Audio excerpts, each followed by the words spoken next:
Welcome. My name is Craig Gundry, and I'm the Vice President of Special Projects for Critical Intervention Services and the lead architect of the CIS Guardian SafeSchool Program. In the last video, we discussed important aspects of physical security in schools, life safety design, and response to imminent threat situations. In this video, we'll explore characteristics of effective crisis response plans, infrastructure preparations, and model procedures for responding to school emergencies. In addition to the other security-related measures we discussed in the first group within this series of videos, we also want to ensure that we have adequate preparations and plans in place to direct effective and safe response to different types of crisis events. And truthfully, working as a consultant primarily with independent schools, this is one area where I often find some major concerns. Sometimes that relates to the infrastructure, which is supporting emergency response, or to the structure and content of the actual emergency response plans themselves. So my intention in this video is to try to spotlight some of those common problems and provide you perhaps with some solutions, or at least a survey of best practices for addressing many of these types of issues. Now, there's a wide spectrum of different types of emergency events which may warrant preparation within our school community. Within the spectrum of non-criminal events, we have things like medical emergencies, pandemic outbreaks, death on campus, transportation accidents, fire, explosion events, which could be the result of a boiler explosion, such an accidental cause as it were, or possibly even an explosive device. Environmental hazards, including indoor chemical or possibly biological release, or more common in school-type environments as far as a relevant concern would be an outdoor hazardous materials incident, such as a truck or a car transporting some types of hazardous materials that has been in an accident. And then we may have weather emergencies such as tornado, earthquake, and other similar types of environmental concerns, and then gas leaks and major utility disruption. Now, as far as criminal-related emergency events, that includes things like bomb threats, sexual assault and abuse, missing student situations, which could be possible abductions, trespass and suspicious persons on campus, armed violence, essentially active shooter events, and hostage situations. Now, as a first point for us to explore, we need to ensure that we have an effective emergency response team designated with specific responsibilities and authorities and training to support effective response. Some of the common types of positions where we may be assigning responsibility in these types of emergency response team structures include things like the incident commander. If we have a multi-divisional school, we may also have division or school level heads that may be functioning as a force multiplier for the incident commander or as a second tier of leadership within the structure. Security officers who may have unique responsibilities if we have them on our campus. That would also include school resource officers, faculty, custodians and maintenance personnel who may be serving a diverse range of different kinds of functions, a reunification coordinator, our counselor, a school psychologist, and then a public affairs officer, often an individual within our communications and marketing department. Now, the incident commander is going to have lead authority for school response, as well as also supervision of the emergency planning function. And they're usually the guardian of the development of the emergency response plan. Should be selected as a person of authority, somebody that is empowered in order to direct staff and faculty response. However, with that said, not always is the head of school the best person for this type of lead assignment. Many schools automatically want to assign the incident commander role to the senior ranking individual within the school, the head of school or the headmaster. Truthfully, whoever is going to be assigned as the primary incident commander should be somebody that has the time in order to take ownership of these preparations and become intimately familiar with these plans. And quite often, our head of school, who's busy with numerous different tasks day to day, supervising, for all purposes, a first-class educational operation, is too busy to take ownership of this type of activity.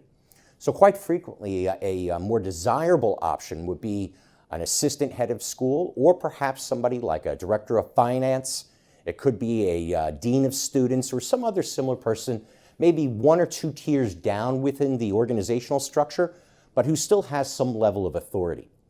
Now, the responsibilities of the incident commander are going to include senior supervision of all functions, decision-making for certain kinds of key activities such as evacuation, shelter-in-place situations, as well as also making the declarations for all clear and stand down from emergency postures. Delegating specific task responsibilities to staff as necessary, informing senior leadership or our school board as necessary and related to the event, main school liaison with police, especially if we don't have security officers or school resource officers on our campus, assisting in authoring also parental communications in conjunction with our public affairs officer. And as an important point when designing an emergency response team, we need to identify a primary incident commander and at least two alternates, two other individuals who, in the absence of that incident commander, can step in and fulfill that role. And truthfully, this is a major concern of mine when I review many school emergency response plans, where quite often they centralize authority with one individual designated by school title, such as the head of school, because we can always guarantee that Murphy's Law will prevail in these situations. What functionally happens if our incident commander or principal is unavailable at the time of a crisis? You know, if they happen to be out sick that day or on vacation that week or, getting their teeth cleaned at the dentist. Well, this is basically what we can expect. And unfortunately, that's exactly what we've seen in a number of major events in American schools. As one good example of this, the 2012 Sandy Hook Elementary shooting, where Don Hochsprung, the principal of Sandy Hook, who was, for all purposes, the incident commander, the only person empowered in order to make certain types of key declarations and announcements, was the first person killed by Adam Lanza when he entered through into the lobby. So to avoid this type of situation, we want to designate at least two alternates. Now, our division level principals or heads may also be serving as an additional tier of leadership if we're in a multi-divisional school. So their common responsibilities would include senior supervision of their division level staff, delegating specific task responsibilities to division level staff, such as division level faculty, or if they have administrative support personnel, communicating with the incident commander or the head of school as necessary, and then if the police were on campus and needed to interact with people at the division level, they would serve as the primary liaison for that purpose as well. And it is recommended that we at least have one alternate designated for the division level principals or heads, and that could include an assistant division level principal or head, a secretary, or other senior administrative official from within the division structure. Now, if we have security officers or school resource officers on campus, they also have certain specific responsibilities. One of the most important ones is immediate on-scene response and interception of intruders on campus or potential armed threats. Initial order for evacuation, lockdown, or shelter in place, especially in the absence or during certain types of time-urgent events where we may not be able to immediately locate the incident commander. Facility search during bomb threats, and later on in this module, I'm going to present to you an approach for conducting bomb searches in schools, an improved version of a bomb threat or an improved plan for dealing with bomb threats. And security officers play an important role within that activity. Administration of emergency medical care, incident assessment and communication with the incident commander, on-scene coordination and facilitation of outside responders such as police, fire, or EMS upon arrival on campus, aiding in evacuee control and verifying evacuation, securing potential hazard areas from intrusion, and I would also add to this list searching evacuation zones for potential threats during evacuation situations, such as during fire evacuations or during bomb threat situations.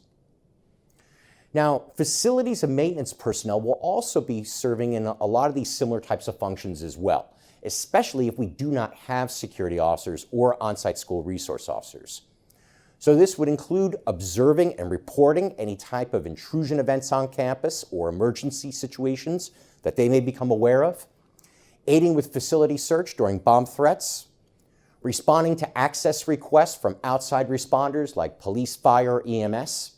In fact, facilities and maintenance personnel are often written into emergency response plans to serve in a very versatile runner type of role.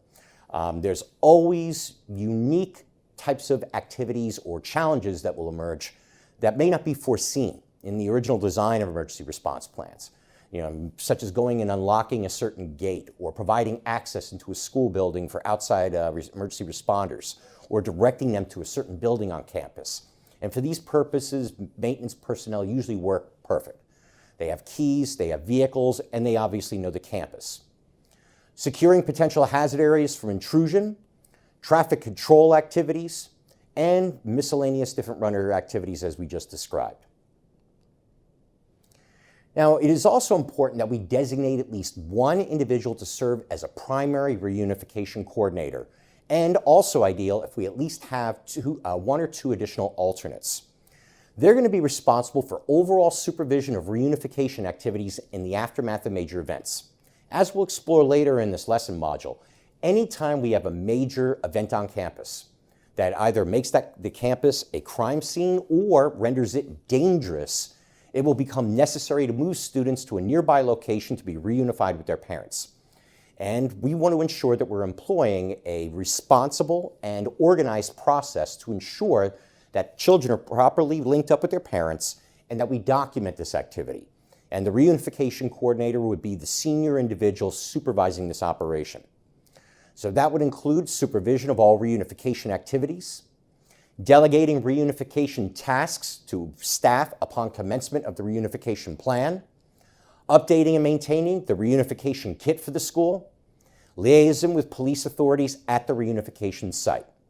And as a very important point, whoever our reunification coordinators are going to be designated, they should not also be designated as incident commanders, either as a primary or alternate incident commander. And here's the reason why. Because quite often in a major event, the incident commander will be at the school location, interacting with police, interacting with security officers, and all these other various different emergency responders. Now, the reunification site is probably going to be several blocks away. And as a result, the incident commander cannot just leave that, the hot zone, as it's referred to, and go to the reunification site to support these activities. So this should be somebody else that would not be otherwise distracted by operations at the actual school. And this could be an individual within our admissions department. It could be a senior secretary within the school. I've seen that schools approach this a lot of different ways in terms of how they wish to assign personnel. Doesn't necessarily need to be somebody of great senior authority, but somebody that should at least have the time in order to take ownership of this process. And as I noted before, there should be at least one designated and trained alternate. In fact, I prefer if there at least be two. This way, the third person in a situation can function as what's called the reunification monitor. And we'll explore the types of duties and activities that will be going on at the reunification site when we get to that section in this lesson. Now, our school counselor and psychologist also plays a role within our emergency response plans. Now, they obviously play a very important role in terms of reinforcing positive school climate and culture, as well as also our threat awareness and threat assessment activities, as we discussed in other lesson modules. However, in the aftermath of a major event where there may be psychological trauma on the school community, or in the immediate aftermath where there may be tragic notifications, such as we've arrived at a reunification site and we have missing children. And it may be suspected that there could be injuries or maybe even fatalities back at the school. One of their roles is going to be notifying parents and other individuals of this type of situation. Also, supervising or surveying the psychological needs of faculty, students, and even family members in the aftermath of major traumatic events. And this would include also designing psychologically effective strategies for post-incident restoration of normal operations, assisting with coordinating outside resources for grief counseling purposes, if necessary as well. And then lastly, we have our public affairs officer, sometimes referred to in some plans as a public information officer. And they're going to be primarily responsible for preparing and issuing press releases, responding to news media inquiries, and any kind of parental notifications through our school's communication systems. And this should ideally be an individual that has the authority to frame communications and present or issue press releases and other similar types of announcements, as well as somebody who also has access to the communication media, such as the ability to update our website, update our social media, access our student management systems communication tool for issuing out announcements to parents, as well as other mass notification alerts that may be made internally within the school. And this is an example of how we might structure an emergency response team for a multi-divisional school that does not have security officers or school resource officers. So we have our incident commander who has lead authority for all emergency response activities, a reunification coordinator who would be supervising the actions of the reunification team if reunification is necessary. And in essence, an individual has been designated separate from other positions within the emergency response team. Our public affairs officer, who's going to be handling all those communications tasks. And in this case, since we have a multi-divisional school, we have a second tier of lead supervision, including the head of the middle school and the head of the upper school. And operating underneath them would be our school-level faculty, or division-level faculty. Then we have our director of facilities supervising the actions of facility staff and administrative staff that will be providing support for the incident commander and assisting with any miscellaneous activities that may emerge. And here's an example of how we might structure an emergency response team for a school that does have resources for security. In this example, a security control room and an on-site security resource officer or security officer. So we have the incident commander who is providing direction as far as issuing alerts and other similar types of instructions to the control room operator, who is then dispatching and supervising the activities of the security officer during their response. And then the other different layers within that emergency response team structure are fundamentally similar to what we saw before. Again, with the lower school principal, middle school principal, and upper school principals providing direction for their school level faculty, and then the faculty directing the actions of the students. In addition to our emergency response team structure, we also want to ensure that we have effective communication systems and procedures in place to ensure reliable notification to all key parties when an event occurs. And this would include the systems for notifying police, fire, and EMS. If we have on-site school resource officers or armed security officers, the dispatch systems that we're going to use to alert them and deploy them to deal with whatever the particular threat is. And then most importantly, the alert systems for notifying students and staff members campus-wide so that they can initiate protective actions for their students and for themselves. Now, as probably the first point in designing an effective communication system is having some type of audible public address system with campus-wide alert capabilities. Now, if we have a modern IP-based phone system in our school, which many of the independent school clients that I work with these days do, then that system could be used for this purpose, just by simply programming the system so that we have an all-call extension. That may be a dialed extension or possibly through the use of a call button that would then allow us to audibly notify or announce through all of the phones located on that system. Many of these IP-based phone systems also allow the installation of additional speakers, each one essentially functioning as an independent extension on the phone system overall. So we can provide audible coverage in areas like hallways, common areas outdoors where students are often congregating, athletic fields, and other similar types of places around our campus. Now, if we do employ a phone-based system that requires a dialed extension, I strongly recommend establishing an extension that's easy to remember and dial under high-stress conditions. Something like 111 or 555 or 777, something like this. And that's also true when we start discussing the numbers for dialing to alert security personnel or off-site 911 and outside authorities. Now, many of these types of modern IP-based phone systems can also be programmed with a distinctive MP3 file that will precede the announcement in order to catch everybody's attention, and also to distinguish the announcement from the more common types of administrative announcements we hear audibly made throughout the school during the day. So that audible MP3 file might have something like an alert siren, some kind of sound like or something like this that just basically grabs everybody's attention and lets them know an emergency is going on, pay attention. Now, if the school does not have a phone system that facilitates public address capabilities, if we're relying on an analog system or we're utilizing even an IP-based system such as Bogan or Visiplex that has base stations, then we want to ensure that we have base stations located in safe areas of the building. And when I say safe areas, I mean away from main entrances. And that truthfully is a common problem that I run into in a lot of situations, where the base station has been placed with the school secretary who happens to be located right near a main entrance. The problem with this, as we discussed in the last video lesson, a significant percentage of attacks by outsiders in schools and other locations originate right through the main entrance. Also, that location tends to be generally just very vulnerable. And the secretary at that location, especially in an imminent threat situation, an active shooter type event, is likely going to be experiencing the effects of the sympathetic nervous system with an elevated heart rate, elevated or decreased cognitive capabilities, and difficulty manipulating the system and reliably making those announcements. So just as a safety measure, my recommendation is have base stations in administrative offices or other locations away from that main entrance. Now, the system should be configured so that one announcement is heard throughout the entire campus, basically one unified public address system. And this is also another area where I commonly run into problems with many multi-divisional independent schools that maybe have different legacy systems in different divisional buildings.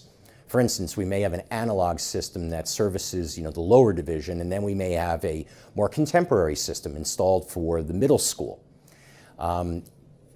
We want to ensure that our public address capabilities do not require multiple people to relay announcements when an emergency occurs. So if you happen to have this type of situation where you have different PA systems facilitating announcements in different buildings, one of the first recommendations I would have working for you as a consultant would be to look into technically unifying those systems, which can sometimes be done. I recently did this for a client that had two different Bogan systems, and just by working it through with Bogan, we figured out how to interface those two systems so that one unified announcement would be heard throughout the school. And if that is not an option, then consider as your next investment eliminating those systems and replacing them with a modern system that will facilitate this capability. There should also be adequate speakers installed throughout the school to ensure campus-wide audibility. And that would also include, as I mentioned before, outdoor areas where students frequently congregate, such as outdoor eating areas near the cafeteria. If we have different outdoor quads and areas like this where students tend to congregate, then we would want to ensure adequate audibility in those locations. And I would also extend this, if possible, to the athletic fields where we may have gym classes or various different PT type activities going on, and then also to the evacuation zones, any areas where we may be congregating people. Now, that last point, the evacuation zones, those are usually a secondary priority for me for audible public address, as long as we have a good mass notification system that could be used to issue announcements and alerts to people after they've evacuated to the outdoor assembly areas. Reliability, simplicity, and redundancy are the three key elements of effective communication systems. And that means always delivering key emergency announcements by multiple modes of communication.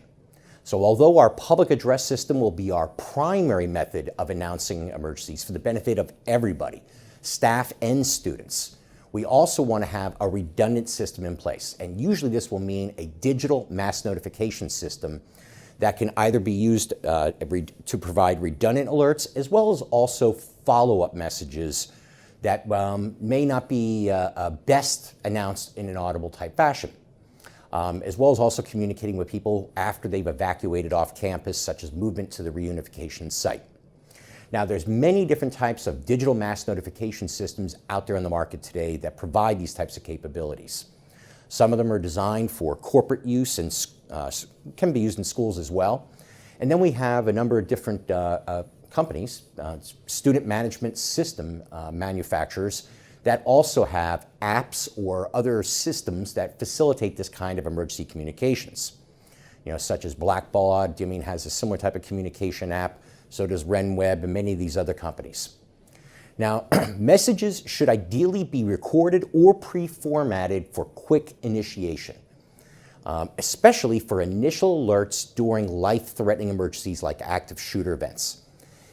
We want to avoid a situation where our incident commander has to be typing messages and pushing them out when we have a time-critical event, especially a very high-stress event, considering those effects of the sympathetic nervous system. Alerts can be initiated from phone interface or computer. Many of these systems also have basically a computer desktop that would allow you also to issue these kinds of alerts. And where that can be very useful is if you have administrators that frequently work at a desk, or a school secretary assigned at a dedicated location, or in the case of larger schools that have a security control room operation, we could have a dedicated monitor set up on the side with the ability in order to issue those emergency alerts. In fact, our communication support system at CIS, as I'll explore in a little bit more in a few minutes here, we provide communication support during emergency events. We have a dedicated station set up at the operator's desks with our mass notification system, Cicada, open at all times, facilitating rapid alert when an emergency situation occurs. Now, if you are selecting a mass notification system, there's some features you want to be looking for. First is the ability for administrators to efficiently enroll and remove staff members. Now, if we are employing a system that is typically integrated with a student management system, we want to be able to have dedicated lists set up just for staff and faculty only. If the system only permits communications for parents and others like this, then that's not really going to be effective for our purpose. It should ideally be a system that allows us to have a limited subset, including all faculty and staff, for emergency use specifically. Should also have the ability to create pre-configured messages, as we noted a minute ago, for easy use during live emergencies. And where that would be most important to me is the initial alert. So we would have an initial alert pre-written for active shooter events, a pre-written alert for bomb threats, a pre-written alert already in place for tornado warnings, tornado watches, and other similar types of emergencies, so we can expedite getting that initial alert announcement out. Ease of messaging is another feature to be looking for. And for incident commanders, who in many of our schools are going to be the primary individuals pushing these types of announcements out, should have the ability to do so from a simple phone or tablet interface. This way they can issue an announcement no matter where they are on campus, or even if the situation has required that we evacuated the campus. And also look for a system that has multiple modes of communication. Almost all these systems will permit issuing announcements by SMS text message.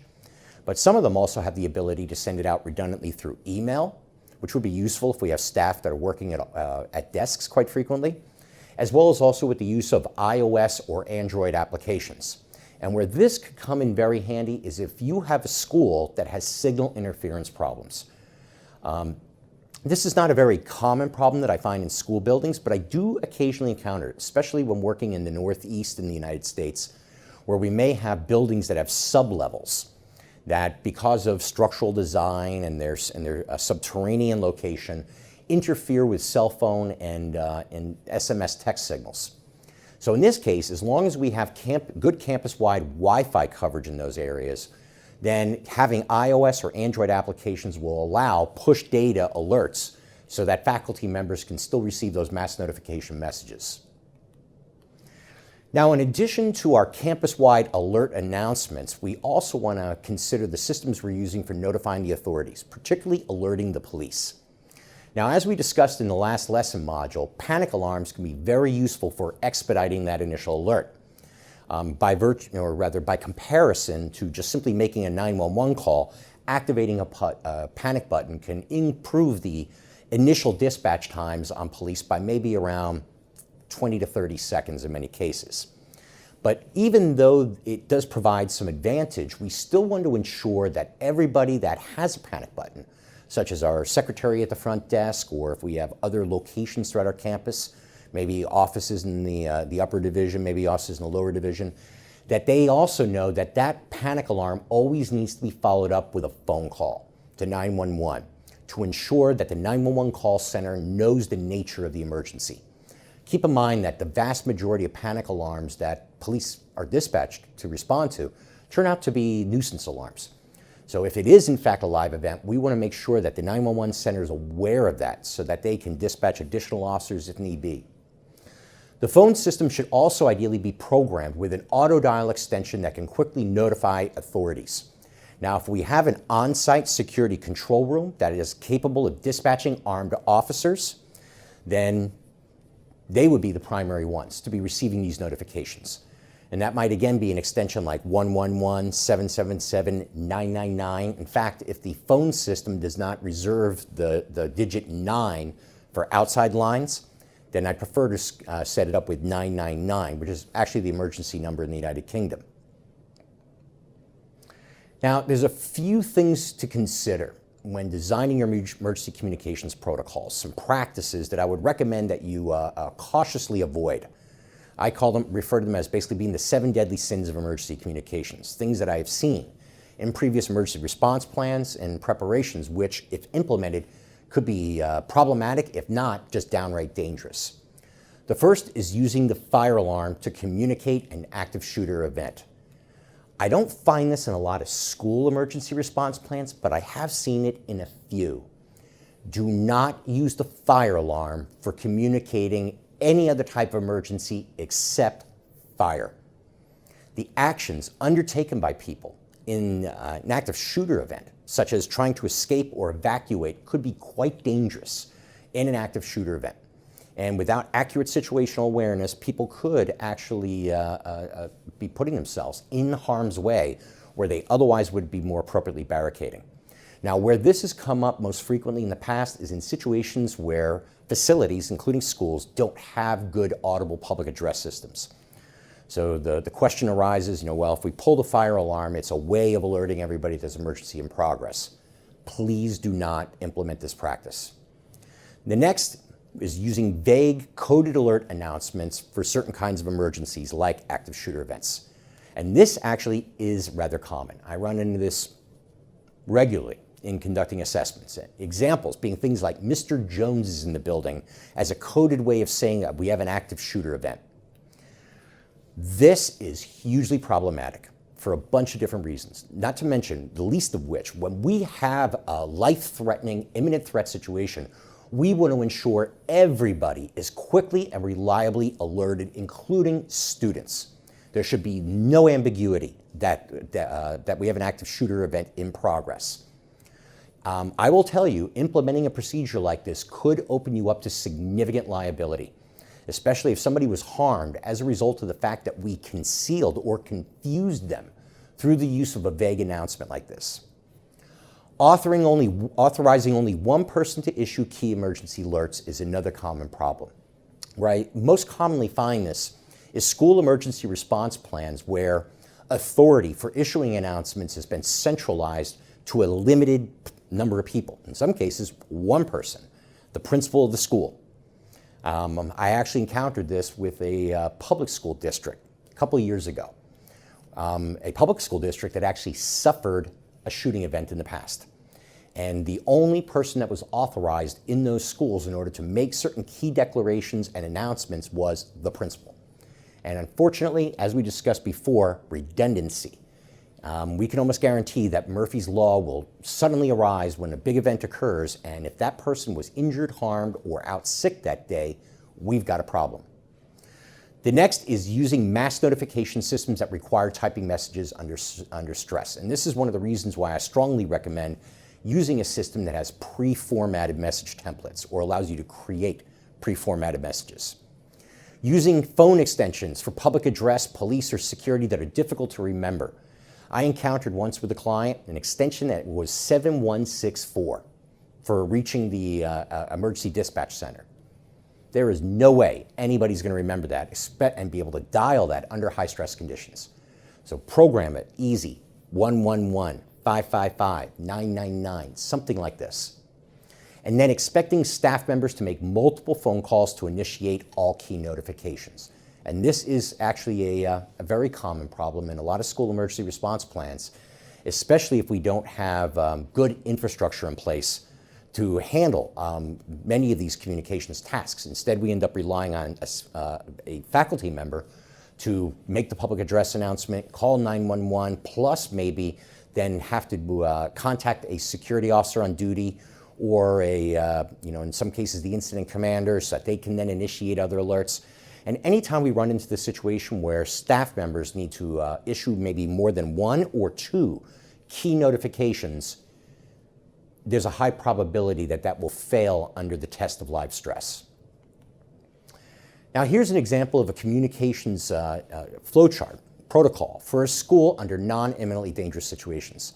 And in this is an example, we're dealing with a school that does not have on-site armed security. They're primarily relying on off-site police for that kind of armed response. So in this case, under a non-imminently dangerous condition, which might be something like a weather emergency or even a fire in a building, when the emergency is first observed, does it require police, fire, EMS dispatch? If yes, then the first thing would be the staff member would call 911 and report the emergency. Then after reporting it to 911, they would then contact the incident commander. And if the incident commander then answers the phone, then the incident commander, depending upon the nature of the emergency, would issue a campus-wide public address announcement and mass notification alert. If, on the other hand, the incident commander does not answer, then the staff member has a fallback, a backup plan, which would be to contact the division level head or the division level principal. If the division level head or the division level principal didn't answer the phone, then they would then, or the staff member would then issue the public address announcement directly. If the division level head does, then they would make that public address announcement. And here's an example of a communication flow chart for that same school during imminently dangerous situations. Now, here we have a slightly different kind of situation. There isn't a lot of time to be tracking down an incident commander that's going to be capable or responsible for making those other alerts. So, and it's critical in these types of events that everybody's alerted as quickly as possible. So the first task of that staff member, recognizing that we have an active shooter event in progress, would be issuing the public address announcement directly. So in this case, we have a school that has a phone system programmed with 111 to access the PA system or all-call feature of the phone system. And they would dial that and then issue the alert. Then the second thing would be call 911, notify the authorities, and then at this point, contact the incident commander, and the incident commander would then issue any redundant notifications through the mass notification system, or possibly any secondary or follow-up public address announcements. Now again, I'm not a big fan of this type of procedure, where we have 3 separate notifications that we're requiring staff members to make, potentially under high-stress conditions.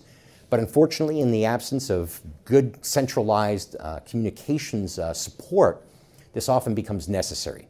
At least utilizing a prioritized approach like this ensures that the most critical alerts, which in this case are alert number 1, the PA announcement, and alert number 2, alert to police, get made reliably. And quite possibly the incident commander may hear the public address announcement and then independently start making those redundant notifications. Now, for that exact reason, for the kind of problem associated with that protocol, when we launched the Guardian SafeSchool Program, we designed a very unique communications infrastructure to support our Florida-based clients. This Critical Intervention Services has a 24-hour operations center located in Largo, Florida. And we provide communication support and dispatch and operational support for one of the largest patrol divisions in the Southeast United States and for a wide range of different types of clients. So when we first launched this program, we leveraged the capabilities of that operations center to also handle emergency communications tasks for schools. And the way this basically works is when a school has an emergency, a faculty member dials a pre-programmed extension or call button, and that goes directly through to our operations center. At that point, our operator recognizes the nature of the emergency and the school that it came in from. Then they, in turn, depending upon the type of emergency, issue a school-wide public address announcement remotely utilizing an IP-based phone or maybe a base station for an IP-based bogan paging system. They then issue a mass notification alert through our proprietary Cicada Critical Incident and Communications and Documentation System, which would then cause all faculty members to receive an SMS text alert, depending upon the nature of the emergency. Then, if it required police, fire, or EMS dispatch, we would make that notification directly from the operations center, and then handle any kind of follow-up tasks or additional tasks, like dispatching the armed officers on site and relaying communications between various parties. For instance, if the decision to evacuate the school to the reunification site is made, then our operations center would then contact the reunification host at whatever the church is up the street and let them know that we're now inbound with 800 students in order to enact our reunification plan. And this flowchart kind of breaks down the way that this communications works, including also a backup procedure. So when the emergency or threat is recognized, the staff member would then use the internal phone system, in this example, call button, to directly dial the CIS Operations Center. If our operator answers, then at that point they report the nature of the emergency, and then our operator from that point handles all the other key alerts, including dispatching a school protection officer in order to address the situation, and then contacting police, fire, or EMS. If the event required a campus-wide public address announcement, our operator would be able to do that directly from our operations center, and then issuing a Cicada SMS text message alert through our proprietary mass notification system. Now, if for any reason that staff member cannot reach CIS operations through the internal phone system, then the backup plan would be to attempt to call that operations center by direct dialing. So they would then dial 727 and whatever the number is, and that would also dial into our operations center. This might be in case the school had some type of internal failure, or maybe the IT team was working with the system and broke the extension that had been programmed for CIS operations. And then if our operator answers the phone, they would then take care of those tasks as I just described. Now, if for some reason they do not answer the phone, then at that point, the staff member issues the public address announcement directly, if required, again, depending upon the nature of the emergency, then contacts 911 and reports the emergency. Now, a moment ago, I mentioned that our operations center actually makes public address announcements at many of our schools for the benefit of, of our clients, basically to take that burden off the faculty members in that environment. That is primarily facilitated through IP communication systems. So if a school has a modern phone system, we have this capability. If they have a modern Bogan or Visiplex paging system, we can program it with that capability as well. And some systems will allow us to have a phone actually in our operations center using a VPN router, as depicted on screen right now. Others may require us to dial in, and then usually there's a little function code or something like that that needs to be entered, and then we can access that all call or public address capability. Now, one of the reasons why I kind of spotlight this control room or command center kind of procedure and the infrastructure involved here is for the benefit of school districts and for the benefit of independent school groups like Catholic dioceses and other similar types of groups of organized schools. If you are in this kind of situation, I strongly recommend that you consider investing in creating a centralized control room operation to support security operations and emergency communications at all of your different schools. Leveraging, for all purposes, the financial or economic capabilities of all these different schools in order to fund that particular operation. I have also had some large independent schools that when we sat there and we looked at it from a cost-benefit perspective, instead of executing certain kinds of improvements that they were originally intending, that they had a capital budget for, I steered them towards establishing a control room instead. That would have much greater benefit in terms of ensuring reliable communications during emergency situations than some of the other plans that they were intending at that time. So if you do intend to create a control room that's going to support an entire district or perhaps support an independent school group, utilizing the capabilities of IP-based communication systems can give you the ability in order to remotely issue public address announcements for those different schools. Now, in addition to our communication systems, we want to ensure that we have effective emergency medical preparations as well, such as ensuring that we have properly supplied medical kits and AEDs distributed throughout the school in easily located and highly visible areas. And this is one area where I do occasionally encounter problems in many independent schools, where the AED is located in a white cabinet against a white wall in an area that maybe has a lot of busy stuff and a lot of busy traffic. And the only people that could effectively locate that AED in an emergency situation are people who are intimately familiar with its location already. If I, as an outsider walking around in a school, cannot find fire extinguishers and AEDs, then that's a problem. We need to assume that in an actual medical emergency that the people trying to retrieve a medical kit or an AED could be visitors in our school or maybe even students who aren't familiar with the location of these devices, as well as certain select faculty members would be. Medical kits and AEDs should ideally be positioned throughout the facility in a manner that allows staff members to retrieve an AED or medical kit from any location on campus and return back and begin initiating treatment of a patient within 3 minutes. This is actually an American Heart Association guideline, the 3-minute rules it's referred to as.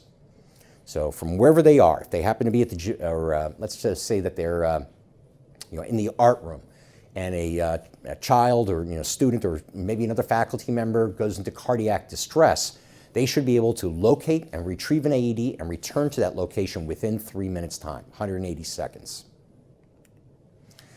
Medical kits should also ideally include basic supplies for managing trauma injuries in addition to minor wounds.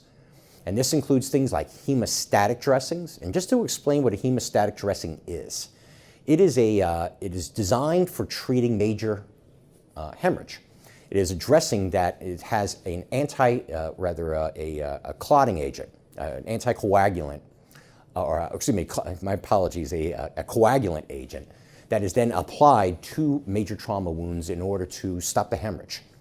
And these were originally designed for battlefield applications, however, are very widely available and frequently used throughout the emergency medical community today as well. I would also add to that a chest seal in the event of a puncture wound to a chest, such as which is common with stabbings and gunshot wounds, and then also a tourniquet in order to manage major hemorrhage, from an extremity such as an arm or a leg. Now let's take a look at model procedures for some different types of emergency events. Now we're not going to focus in this lesson on all possible emergencies like we opened up with in this lesson module, but instead I'm going to primarily focus on those criminal-related emergencies, or those where there is a potential for harm against students directed by an outside actor of some type, or maybe even a student within the school. Starting first with bomb threats. Statistically, most bomb threats turn out to be hoaxes. In fact, I have seen several different sources state numbers somewhere at around 99% or over 99%. However, with that said, the small, tiny percentage of events that are real do require that we have some type of responsible and effective procedure for managing these situations. Now, although not nearly as common as active shooter events, we have had bomb-related events in American schools. Just as a few examples, in 1999, we had a bombing in a high school locker, which injured 11 students out in Kansas City. Also that same year, in 1999, we had the Columbine High School attack. And in that, we had 99 explosive devices that had been manufactured by Harrison-Klebold for use in that event. Fortunately, none of them functioned. And one of the worst incidents of school violence ever in American history involved an explosive device. And that was the 1927 attack in Bath, Michigan, involving a large IED that was constructed in the cellar underneath an elementary school. In that case, killing 43 students and faculty members. Now, this subject, bomb threat response, is one area where I run into very common problems in school emergency response plans. Many school emergency response plans I review have more instructions on how to handle the bomb threat call than what we do about it afterwards. And instead, we end up with one of two types of scenarios. Either one, where students evacuate impulsively based on every threat, and then they rely on off-site law enforcement to come in and search and tell them what to do. And then the second type of situation is where schools would then assess and respond on a case-by-case basis, kind of subjectively evaluating the threat and then making a decision. Truthfully, these are both hugely ineffective and problematic approaches to dealing with bomb threats. In the first case, relying on off-site law enforcement, what are we looking for when we're looking for a possible bomb? Well, we're not looking for 3 sticks of dynamite taped up with a clock on the outside. We're looking for something that doesn't belong in the environment. And very rarely do law enforcement officers have enough familiarity with that environment that they're capable of recognizing suspicious objects. Hopefully they're using explosive detection canine, otherwise you're going to have a hugely unreliable search. I would also extend this point to say many law enforcement agencies throughout the United States do not automatically conduct searches based on bomb threats alone.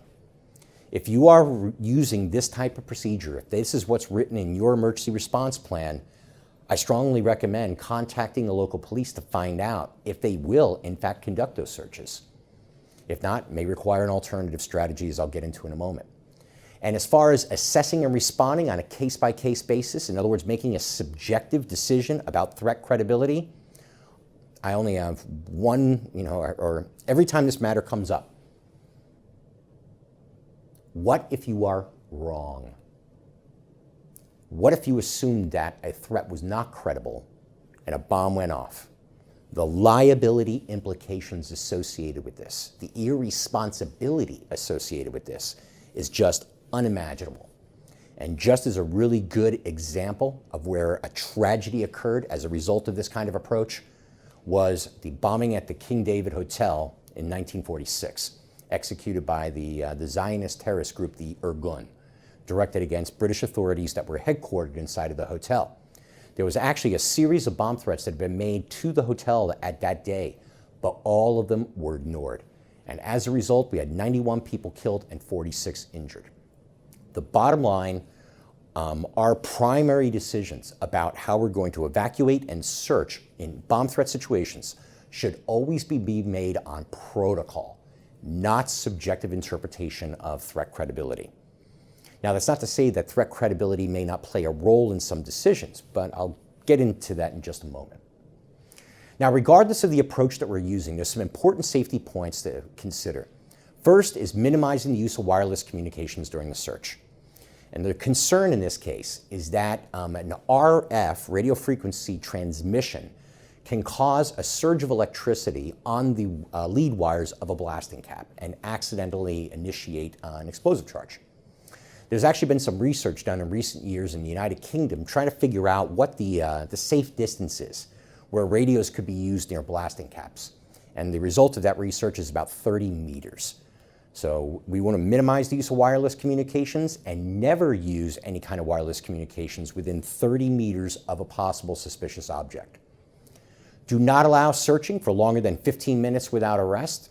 And this is largely because of the way that people's attention begins to erode after they're engaged in search activities for an extended period of time. Never assume that only one device is present. If we find a suspicious object inside of a school and we have not had opportunity to finish searching that school, well, the school still needs to be searched. I mean, we need to finish that search. We have encountered incidents in the past where more than one device was employed. What's called a secondary device situation.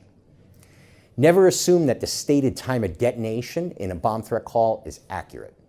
It could be either misleading or it could be an accident. And we have seen some examples over the years of tragedies as a result of organizations responding and taking that time of detonation quite literally. Not so much in the United States, but where we've seen this in the past included Spain, where ETA, a Basque terrorist group in the past, frequently would call in warnings with inaccurate times. Stop all search activities and evacuate everybody at least 60 minutes prior to the stated time of detonation, and do not resume any kind of search activities until at least 60 minutes after. And that kind of gives us a nice buffer of safety time-wise around any stated time of detonation. Then thoroughly search all public areas, assembly locations, and exterior evacuation routes before initiating evacuation of the building. These are fundamentally the high-risk locations in real bomb events. Quite frequently, when we do encounter a genuine bomb delivery associated with a bomb warning, it is quite often going to be in a publicly accessible area. Not to mention just that, but we also want to be aware of the potential or the risk of an ambush outdoors if in fact that threat was being used to herd people outside. Now, as an alternative to the more disorganized and ineffective approaches I just described, the procedure that we recommend basically works like this. First, when a bomb threat is first received by the school, the recipient, maybe that's the school secretary or somebody in the admissions office or somebody like this, then contacts the incident commander. The incident commander then in turn, if we have security officers, contacts the security officers on site, and if a location was mentioned in the threat, dispatches them to that location. At this point, school staff would also then be alerted, and that would be initiated by a public address announcement. Now, here is one area, or here's one example of where maybe using a coded announcement can be desirable and useful. It is much better for students in the classroom to hear that we have a bomb threat coming calmly out of the mouth of their teacher than being announced just over the PA system. Instead of hearing, "Attention everybody, we have a bomb inside of the school." Instead, what we have is a code orange in the school. And at this point, our teachers, knowing what that code orange means, stops teaching class and now says to everybody, "There's no reason to panic, it's probably just a hoax, but we have a bomb threat," and then explains what everybody needs to do. However, even for the benefit of those teachers that maybe don't know what a code orange is, a mass notification alert will now be issued out by the incident commander to all staff and faculty with plain speech instructions. We have a code orange, bomb threat, and here's what they need to do as their next step. Don't touch anything covered suspicious, search around your room for anything out of the ordinary, and wait for following instructions.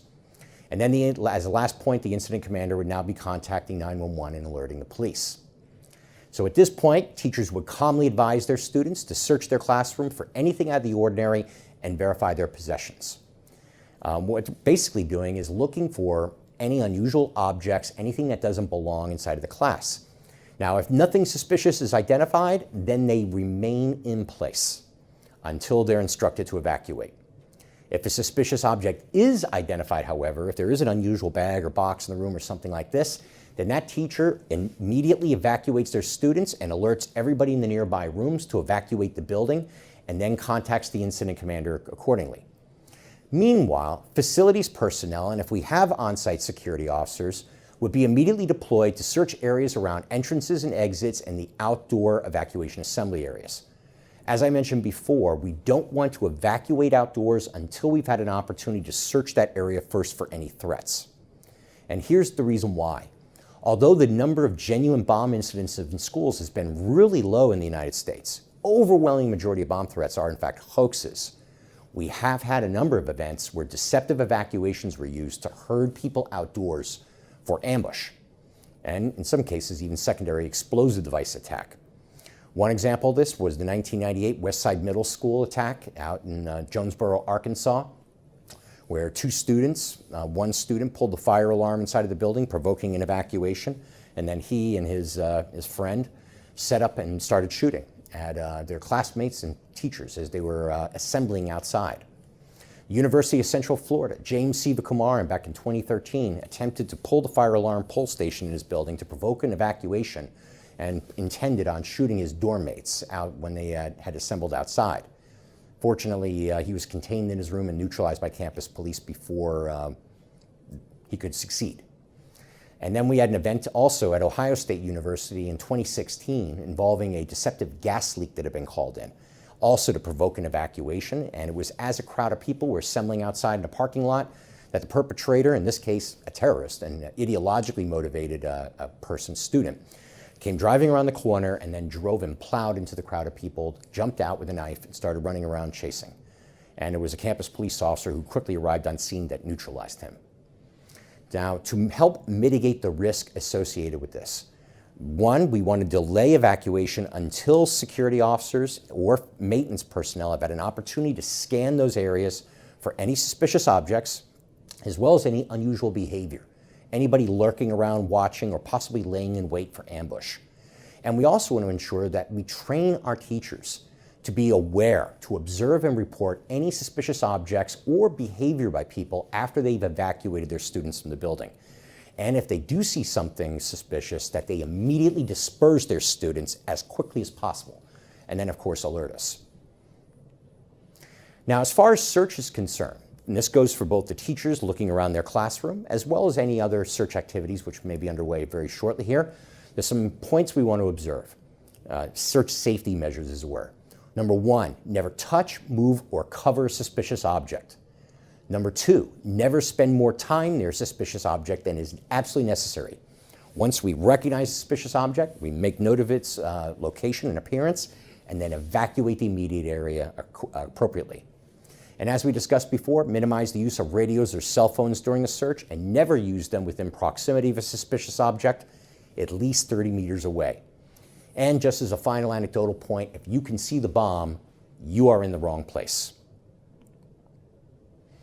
Now, after the evacuation areas have been searched by our facilities and security officer, or facilities personnel and security officers, the incident commander would now issue a notification over the public address system and mass notification system to evacuate the buildings. So at this point, teachers now alerted by the PA system or their mass notification alerts will begin evacuating their students outdoors to their designated assembly areas. And as an important point, instructing them to bring their hand-carried objects with them. So if they had backpacks and other book bags and things like this inside of the classroom, they take those with them. And part of the reason why is we want to reduce the number of suspicious objects that are inside the building when the second phase of this whole search activity initiates. Now, at this point, the incident commander will be coordinating with arriving police and designing a search strategy. If the police will assist in search activities, great. That's excellent. Now, keep in mind, what have we done now? We have instructed all of our faculty members to search their rooms. So we have checked those off the list. And those are really the areas where we're most likely going to have difficulty identifying something suspicious. So now, as police begin arriving on scene, they're now going to be paired up with school officials that are familiar with these buildings. For example, we would take maybe the middle school head and assign him with a police officer to now searching common areas within the middle school. And then, likewise with the upper school science building, we would assign it to some senior staff member within the science building, somebody that knows the environment. And then at this point, they would be deployed in order to search all the common areas inside of those buildings, all the offices, restrooms, and areas like this. And these happen to be areas where we often don't have a lot of concealment locations or concealment opportunities, and it's much easier to recognize something that's suspicious or out of place. Now, what if nothing is found during this search process, which is statistically going to be most probable? As we noted before, well over 99% of these incidents turn out to be hoaxes. Well, now we got a decision to make.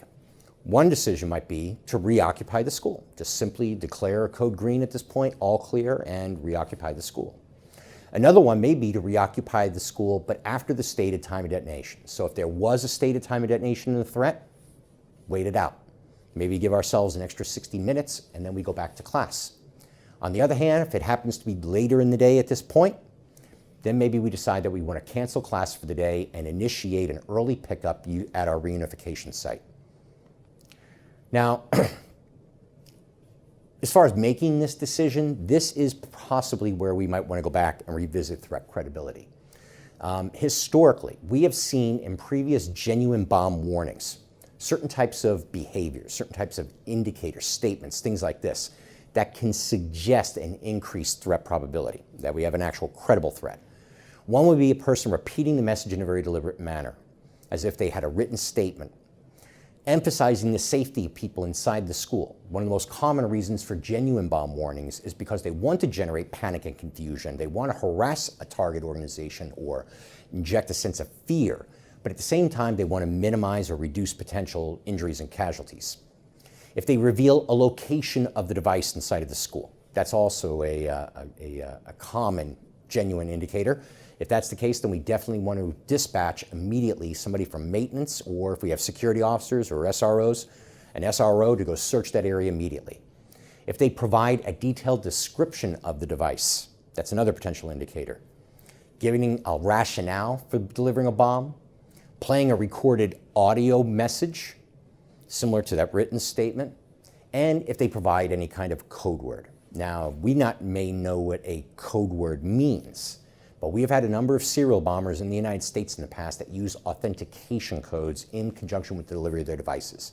It was basically their way of communicating to the authorities that they were the ones responsible for it. Now, if nothing was found during the search, but there are indicators, as described on the screen right now, then we may decide to err on the side of caution. And instead of reoccupying school at this point, cancel class early for the day and go ahead and initiate our reunification pickup procedure. Just because we searched the school doesn't mean that there isn't a bomb. All that it means is that we didn't find a bomb. Reduced the probability of one actually being there.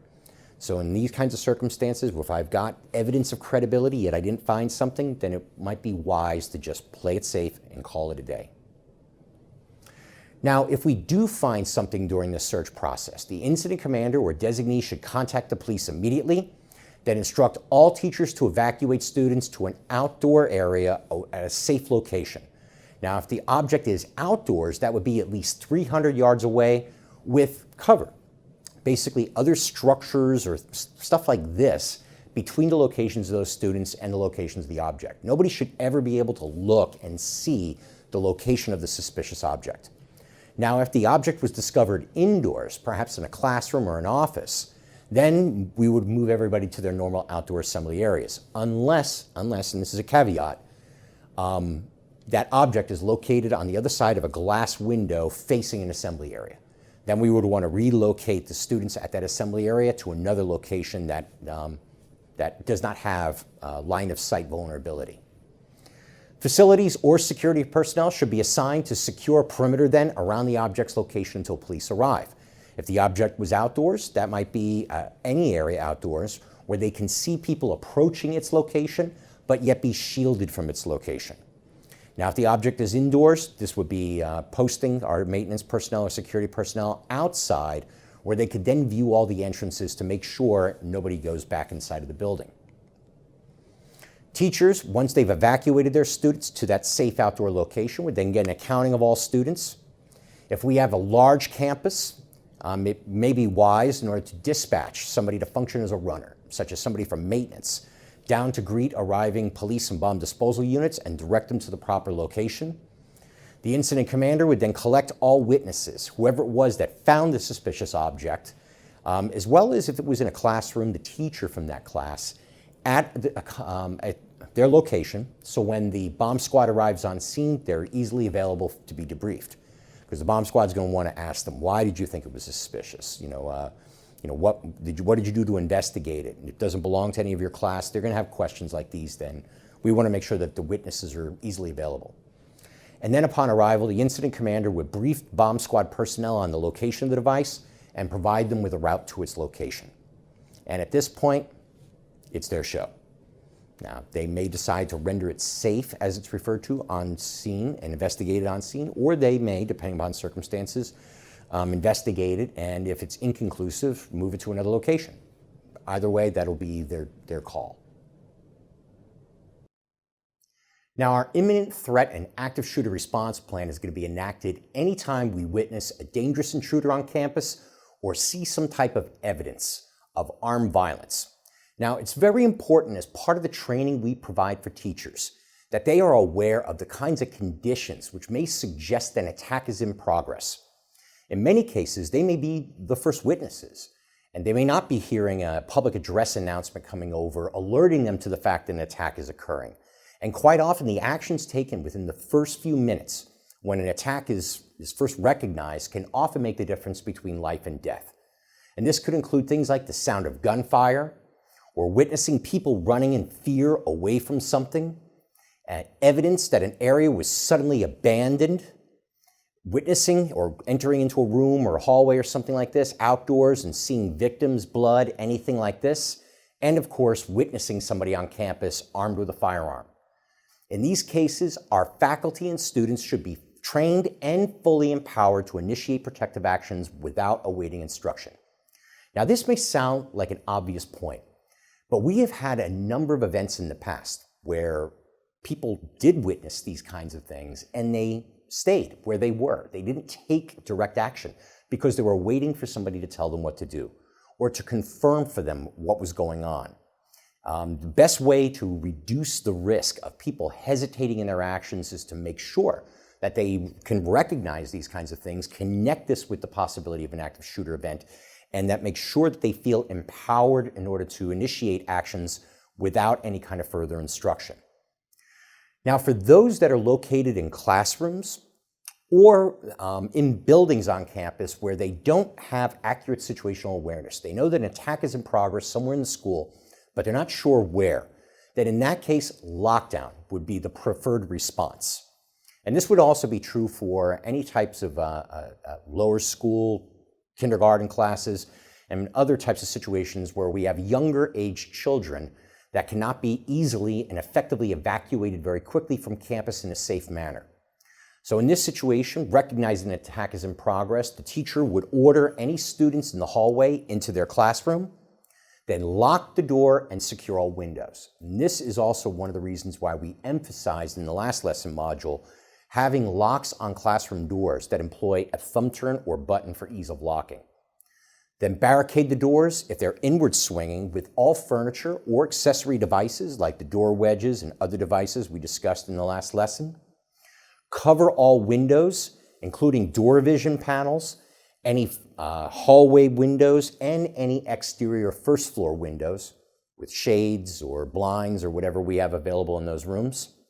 Then they should position their students in a location where they cannot be viewed through windows or doors. And this is in the event that a gunman attempts to randomly fire through those door windows. We want to make sure that our students are out of sight. And then be quiet. Phones are now put on vibrate mode. Now, we don't want our teachers to turn their phones off. And part of the reason why is they need to be monitoring the phones for any kind of mass notification messages, which we're going to be issuing anytime that there's a development in this situation, such as police are on scene clearing buildings, or perhaps if a secondary threat emerges, such as a fire inside of a building. If our mass notification system facilitates two-way communications, then if our teachers become aware of important information, like they can hear a gunman in the hallway or they hear gunfire nearby, then that information should be relayed to us as well so that we can pass that on to the on-site SROs, armed security officers, or off-site police. And then, while they're awaiting further instruction, they should be preparing to either evacuate or resist in the event that a gunman tries forcibly entering into their room. Otherwise, they should just remain there in the lockdown state until they're instructed otherwise. Now, for faculty and students that are located outdoors on campus, escape is going to be the primary response.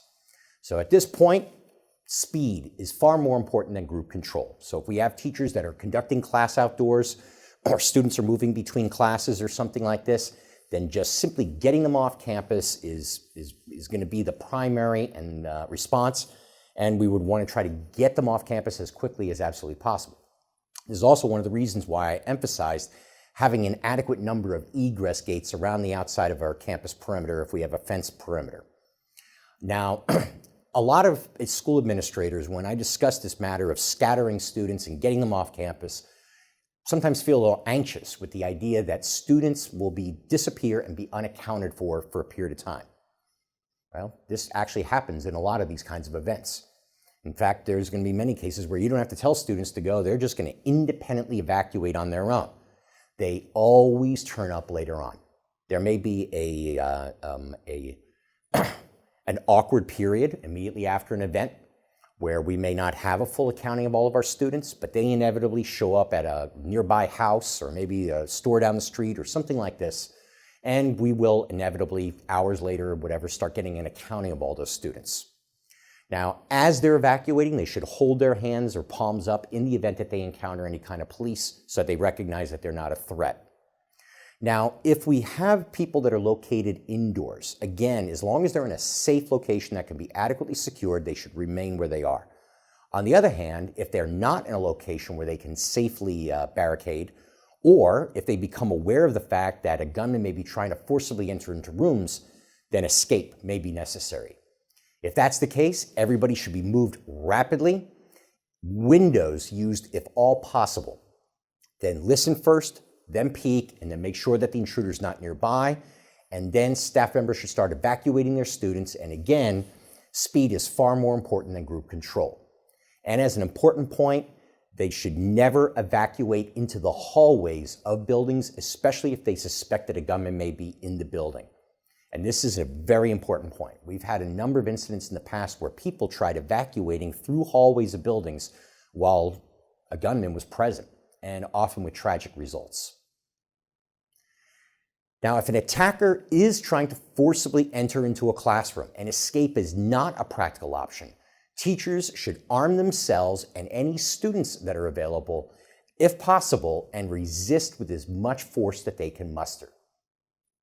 And this is an awkward subject. Quite often when I do staff and faculty training and we reach this kind of point of discussion where we're talking about possibly forcibly resisting or protecting themselves and their students against an active shooter, I will see a lot of teachers kind of feel anxious about this matter. And here's the way I address it with them. How many of you present in this class have children? And I'll wait for the hands to go up.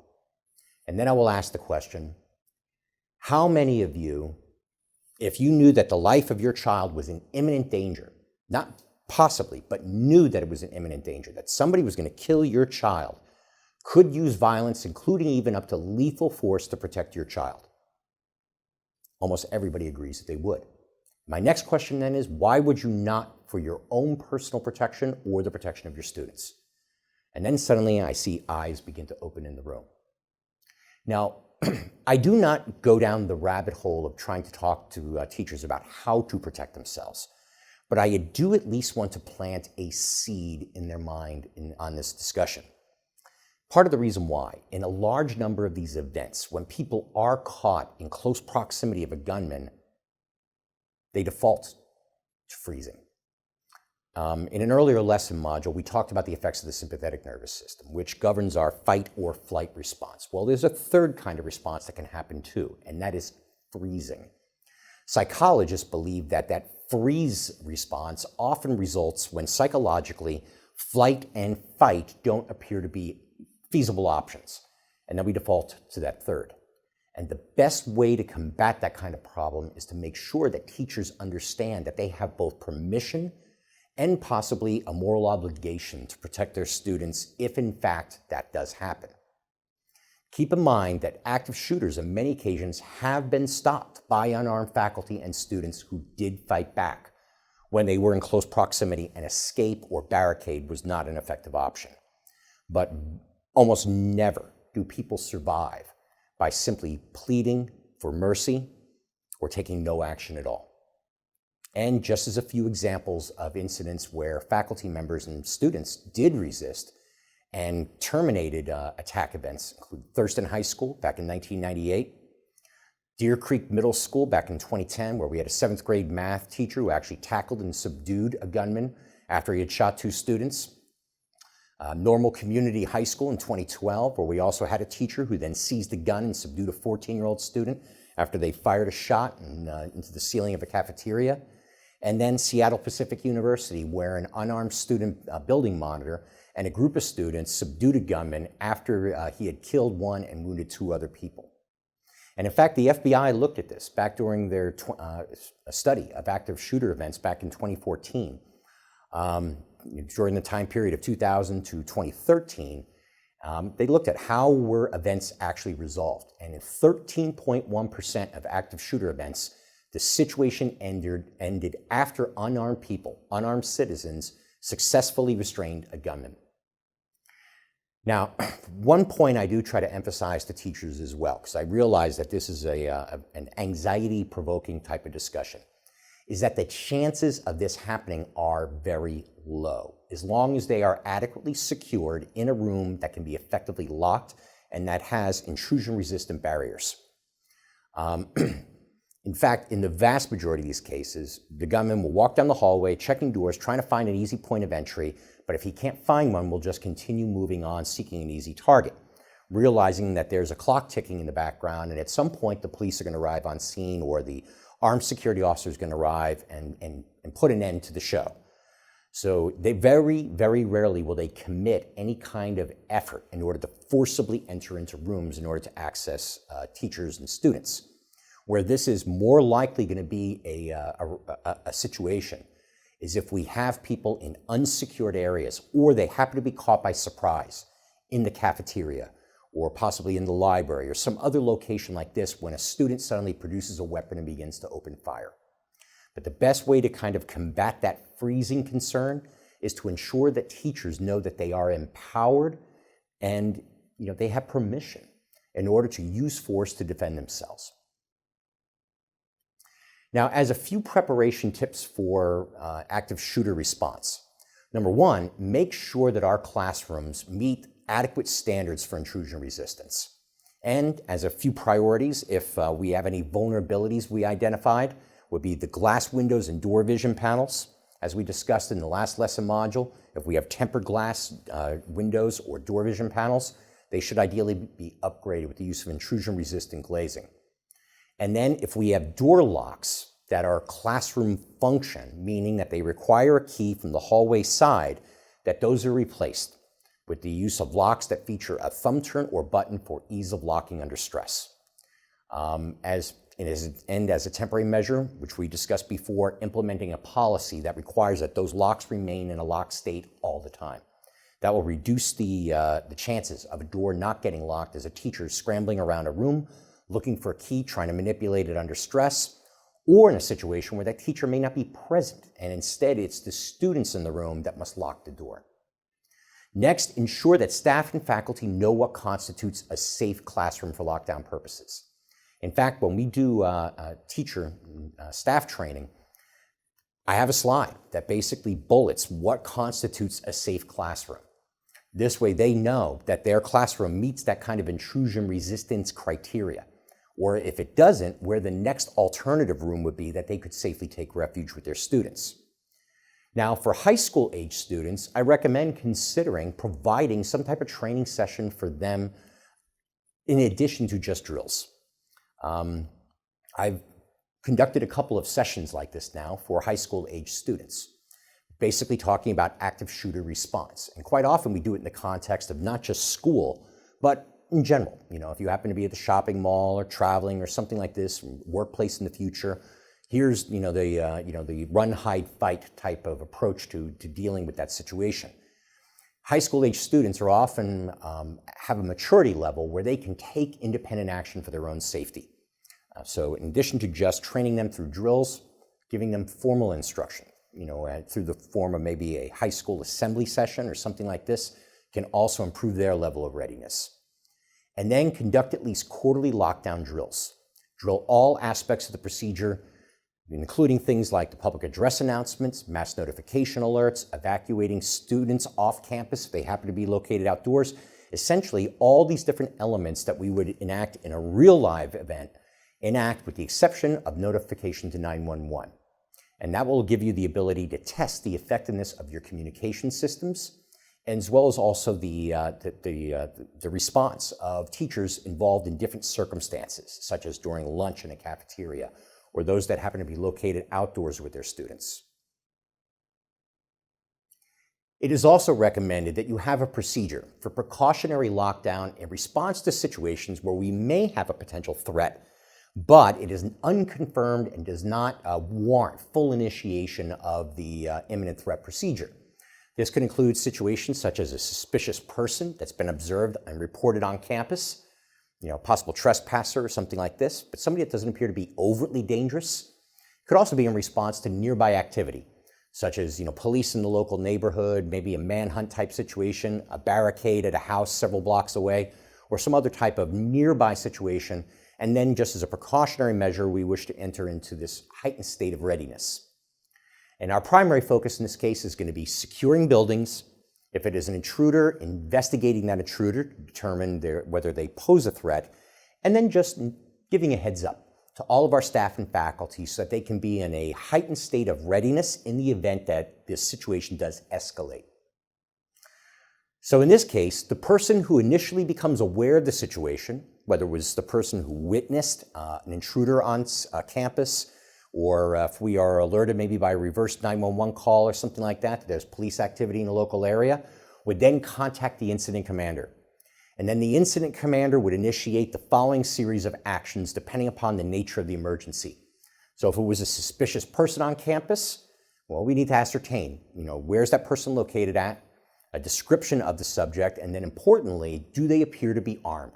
If they appear to be armed, then, well, that's now an imminent threat situation, and we would initiate our full active shooter response. If, on the other hand, it's just a person trespassing, but we're unsure of who they are or their purpose, then at that point, we would dispatch somebody from facilities or maybe a security officer or a school resource officer if we have them on campus. And then we would want to give a heads up to our staff. Now, usually in these kinds of events, it does not warrant an audible public address announcement that would otherwise be disruptive to class, but instead, a mass notification alert. So teacher teaching class is up, they're speaking, and now suddenly their phone's vibrating on the table. They walk over and they see that mass notification alert, letting them know that we have a precautionary lockdown situation underway. Perhaps we're investigating a suspicious person on campus or something like this. And at that point, the teacher just walks over, secures their doors so that they are in a higher state of readiness, and then just continues teaching class. There's no reason to actually disrupt anything at this point. We just want our teachers to have a heads up. The incident commander at this point would order lockdown of all building doors. If we have electronic access control systems, this could be done in an automated manner through the lockdown macro, or a manual lockdown by staff members. Least desirable situation, but we would want to get those doors secured as quickly as possible. And if it was a suspicious person, the facilities or security personnel would now be investigating the intruder. And as they do so, they should do so in a safe manner, typically approaching from the rear, looking to see if the intruder is actually armed or the trespasser, being conscious of nearby cover. If the trespass was accidental when they finally stopped the intruder, which is going to be the case in most situations, maybe it was a lost parent looking for the main office, or maybe it was somebody in the nearby neighborhood cutting through the campus. Then at this point, they would be directed over to the front office, or they would be directed or escorted off campus. If, on the other hand, the person is not dangerous but suspicious after being investigated, then we would contact 911 and request trespass from local police. In addition to our protocols for active shooter events and precautionary lockdowns, it is also recommended to have a procedure specific for events that result in a hostage situation. Now, statistically, hostage situations in schools have been far less common than active shooter incidents, but we have had a few nevertheless. And there's a range of different possible scenarios where this might occur. It is possible that we could have a student, faculty member, or parent who becomes escalated in an emotionally aroused state and spontaneously pulls a weapon and takes a hostage. We had an event actually similar to this in Atlanta back in 2013. It is also possible that we could have a solo perpetrator, often motivated, as a sexual predator, who barricades himself with hostages for the purposes of sexual assault, often resulting in a suicidal type situation, such as what we see, or rather what occurred at Platte Canyon High School back in 2006. And we also had a similar situation in West Nickel Mines, also in 2006. It is also possible we could have a criminal hostage-taking event where the aim is basically ransom, such as what occurred at the Cokeville Elementary School back in 1986. And it is also possible that we could have a terrorist hostage-taking, where the objective is ideological extortion or propaganda of some type, such as what occurred in Beslan in North Ossetia, Alania, back in 2004, executed by Chechen nationalists, directed at an elementary school. Now, there was looking at data on previous hostage-taking in schools. The vast majority of perpetrators were male. The overwhelming majority of these events, roughly 2/3, occurred in high school-type environments, with then about a quarter of events happening in middle schools, and then the balance occurring in younger schools, elementary and kindergartens. Most incidents in the past were resolved by negotiation into surrender, with about a quarter being resolved by tactical teams, basically making forcible entry and neutralizing gunmen, and 10% by suicide. In half these events, hostage takers' intentions were expressed, meaning that they had some kind of demand of some type that they wanted. And in the other half of these events, it was less clear. And these were usually events where the individual was in an emotionally aroused state and it wasn't a planned event. It basically escalated from maybe an argument, dispute, or some other type of situation. The majority of these events occurred in the morning or midday, and that actually aligns with other research we've conducted looking at school shootings, also kind of underscoring the importance of why school resource officers and school protection officers should be flexibly available on patrol during these hours and not busy with meetings and counseling sessions for students and things like that in the morning. And many of these incidents were resolved by dialogue, negotiation by professional responders before law enforcement arrived on scene. And I'm going to circle back around on this point in just a minute when we talk about procedures for dealing with these kinds of events. Now, when we become aware of the fact that a hostage situation is in progress, first thing we want to do is contain the situation. So we want to instruct all other bystanders. If it was in a classroom, all other classes in that building should be evacuated. And at this point, we notify 911. We would then, at this stage, want to assign facilities or security officers, or if we have on-site SROs, to establish a perimeter around the outside of that area. And then somebody, the incident commander or otherwise, should attempt to initiate dialogue with the hostage taker. Now, quite often when I propose this measure to when designing emergency response plans for schools, I will occasionally see a head of school or other person kind of look a little surprised. I thought that that's the responsibility of the hostage negotiators, the police coming in. People often feel a little bit awkward with this kind of responsibility. Well, truthfully, this is actually a promoted practice by the FBI. Looking at previous hostage events, not just in schools, but workplaces and other similar types of situations, the tone for hostage negotiations is established often very early and even before police arrive on scene. And also keep in mind that in many of these events, there may be things going on inside that room that may be unsavory. And by at least trying to engage the hostage taker in discussion, at that point, takes their mind off of whatever else is going on. And if they're non-responsive to our dialogue, then that is a bad indicator. That lets us know that something bad is maybe going on the other side of that door, and that information needs to be very quickly relayed to police. And if we have on-site responders, those armed responders need to be preparing in order to make a hasty forced entry if necessary. Now, there are some guidelines that the FBI promotes for non-professional responders when dialoguing or discussing or in dialogue with a hostage taker. Number one, expect the hostage taker to be emotional and irrational. As we talk with them, we want to be trying to project calm. We want to be utilizing a calm voice and utilizing statements that are designed in order to try to bring them emotionally down from their aroused state. Try to determine why and what are their intentions. Get them talking about the problem that they perceive. What is it that they're feeling? And also, as this is underway, assure the hostage taker that they will not be harmed if they come out. We want to try to get them talking. So get them dialoguing about their story. What is it that they, why is it that they're, holding these hostages? Acknowledge their emotions with words like, I understand you're angry. Now, I understand you're angry is not the same as saying, I agree with you. What we're trying to do is provide them an opportunity to vent their emotions. Use the names of the hostages if you know them. In essence, try to humanize the hostages. Don't argue. Don't bargain or agree to fulfill specific demands. And what we're conceptually trying to do is delay, buy time for professional responders to get out there. Also keep in mind that a large number of hostage events are resolved through attrition.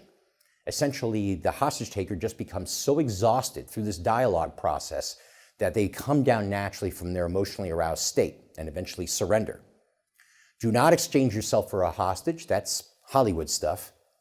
And downplay any misdeeds that the hostage taker has done. So if the hostage taker did hurt somebody, don't focus on that point when talking with them. We don't want them to feel backed into a corner We want them to feel that there's a way that they can surrender and resolve this situation, that there's an out, as it were.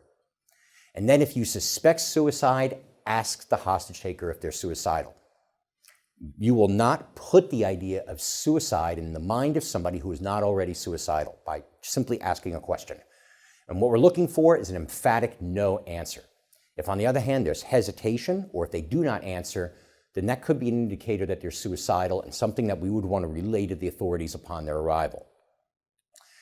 Always be respectful and positive when engaging a hostage taker. Now, in a study of hostage-taking events in schools that was conducted by a former FBI agent, this was one of the points that he emphasized, looking at how these events were resolved. And he recognized that in many of these events, treating the hostage taker in a dignified way was hugely instrumental in successful negotiations and de-escalating the situation. And it was usually these early responders, the school administrator that just started talking with the hostage taker, that set the tone for this kind of de-escalation.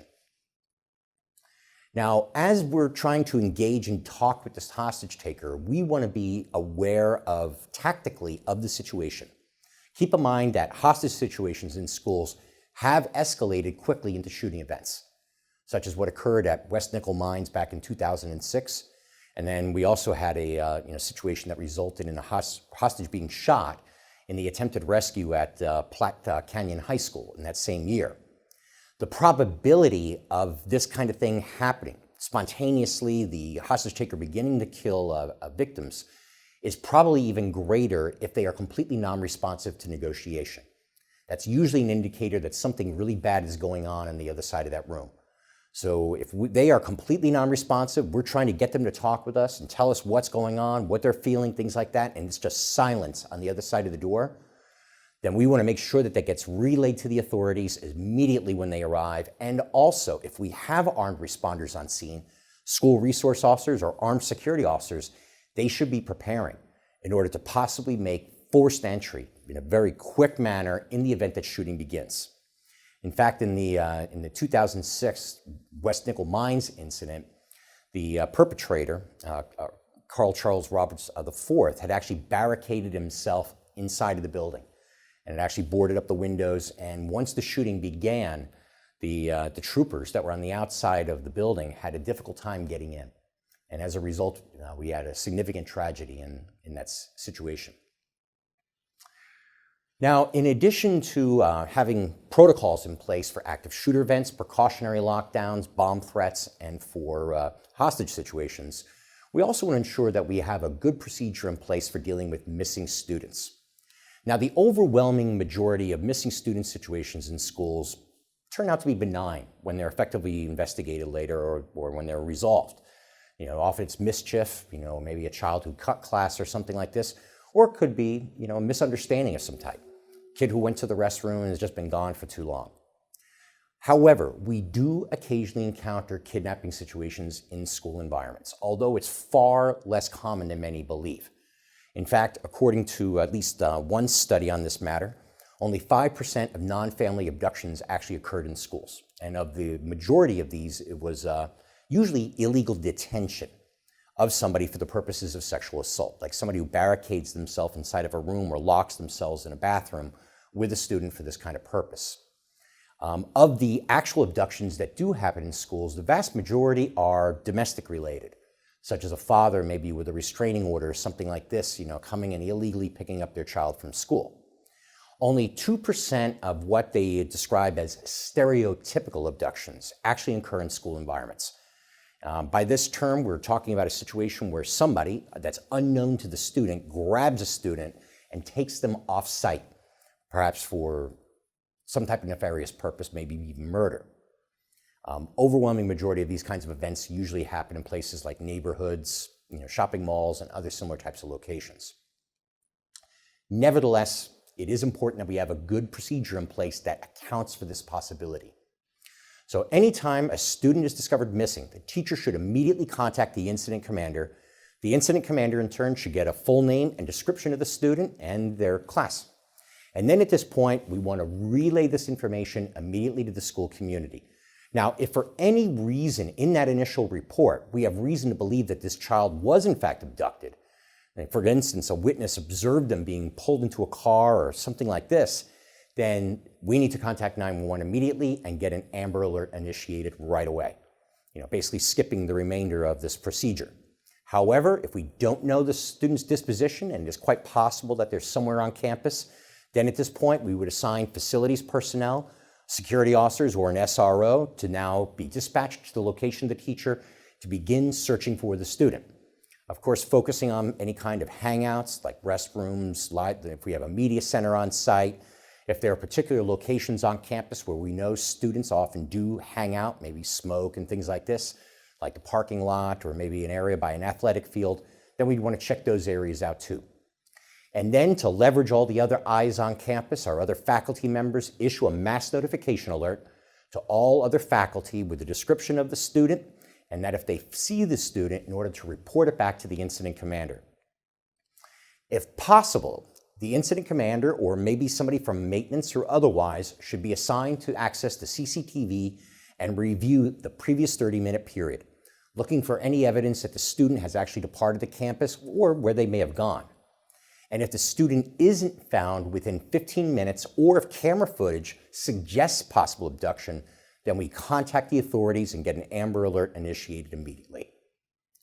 Now, this is an important point. This 15-minute rule I stick pretty hard with when dealing with schools.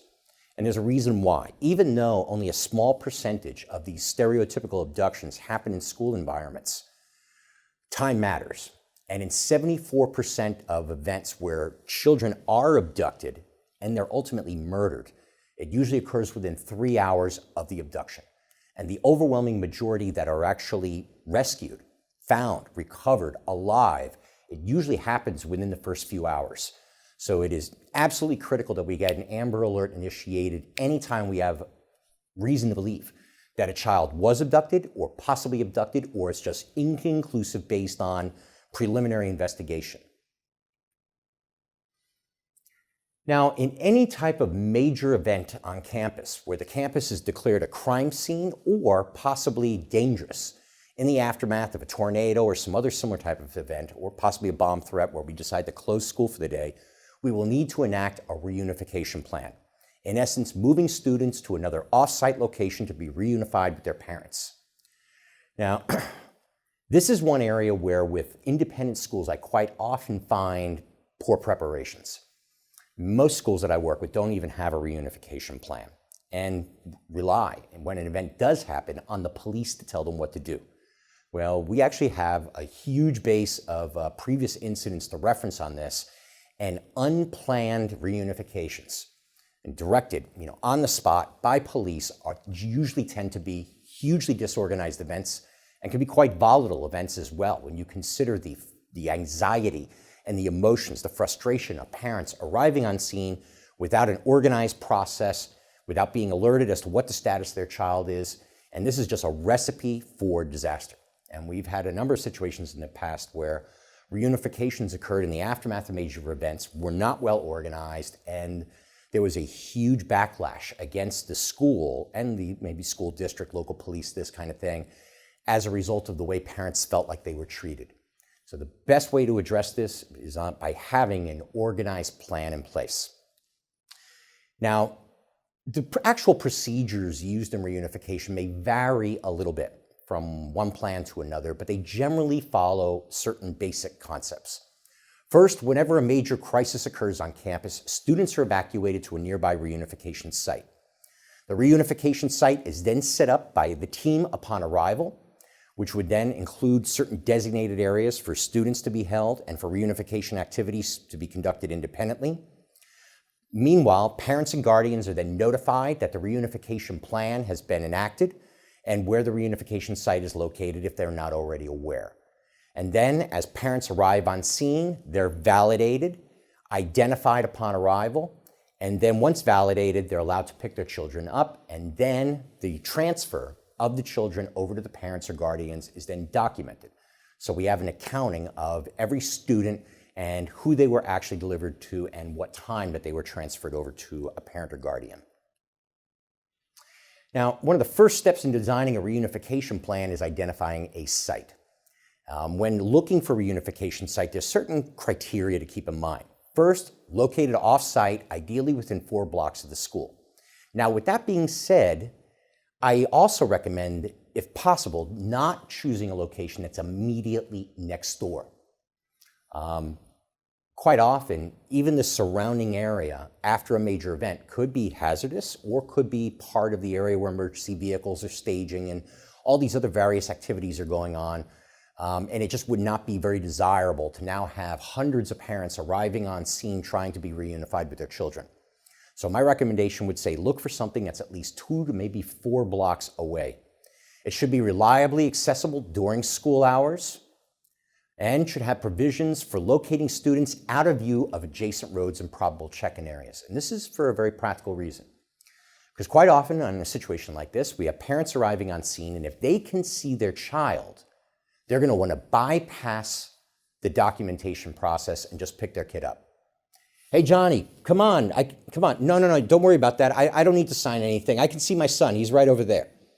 And we want to avoid this type of situation. And now as we're suddenly telling a parent, no, you still got to go through the process, fill out a card, be documented and all, they're likely to be very angry and frustrated, especially if they can see their child sitting right over there.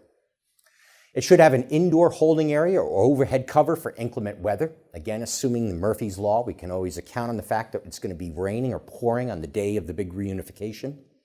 And should have a private area for tragic notifications and grief counseling. If we had an event where possibly there were student casualties, that means there's going to be students that are going to be missing at the reunification site. Now, we may not know what their actual disposition is at that point, but if they're not there at the reunification site, we need to be ready to communicate that information to parents, instead of having parents that are just sitting around for hours without knowing what the disposition of their child is.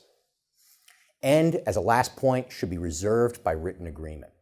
And this, is actually something that I run into quite frequently, where a school has designated a reunification site, but never even really talked with the administration for that building, such as a science center, a community building, or something like this.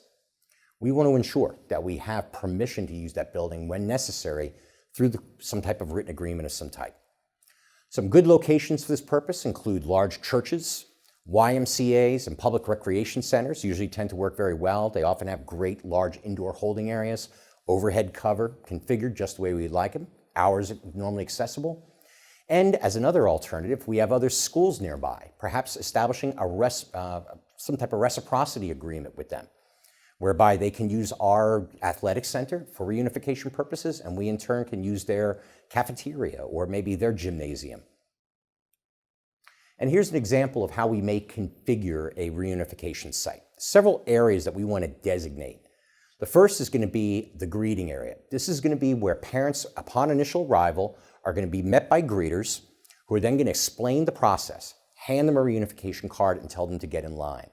So this should be towards where the parking lot is or the walkways from the parking lot to the actual entrance into the reunification site. Then we're going to have the check-in area. And this is where parents are now going to be lined up by division, grade, or however it is we decide to structure this in an organized way, complete their reunification cards, and where they'll actually be validated and vetted, and their reunification card will be filled out by a check-in officer. Then we have the tragic notification and counseling area, which would be somewhere nearby the check-in area.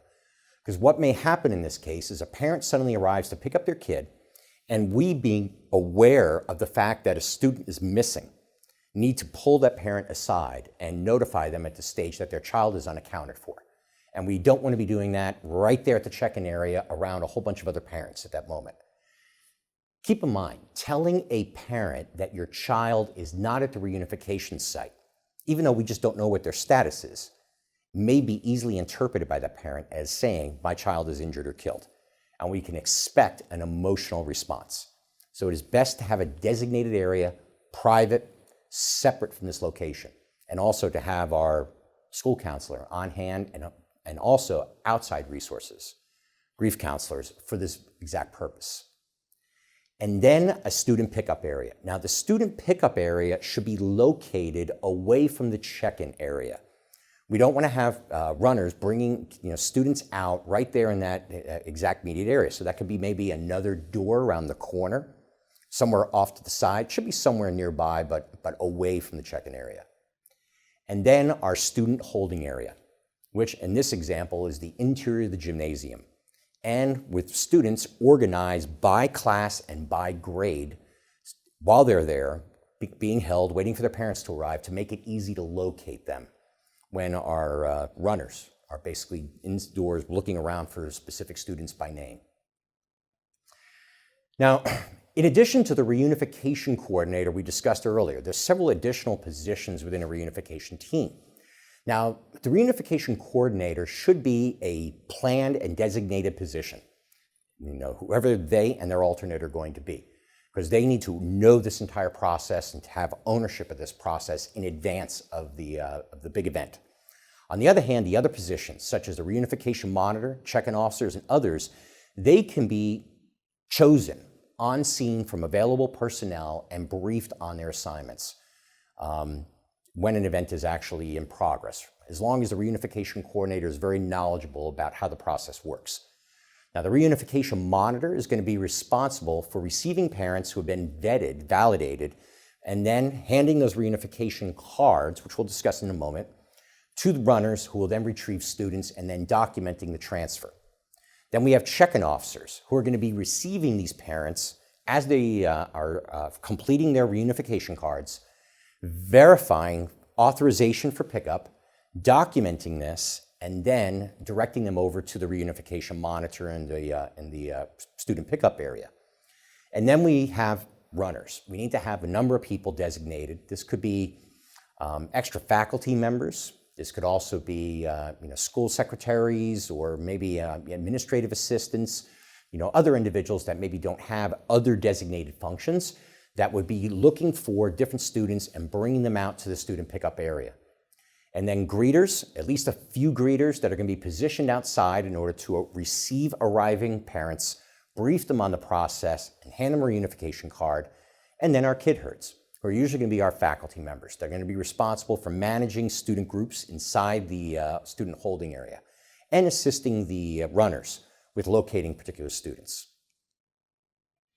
And here's the way a basic reunification procedure looks.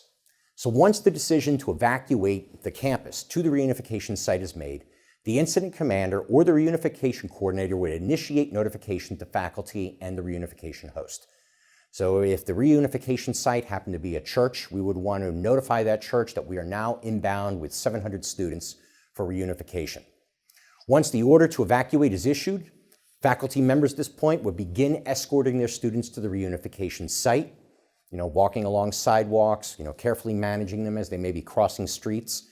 And the reunification coordinator, meantime, would be securing the reunification kit and moving to the reunification site. Then upon arrival at the reunification site, teachers would get an accounting of their students, usually outdoors first, and then we would begin moving them into the reunification student holding area, grade or class by class, grade by grade in an organized manner to make sure that these groups are all together.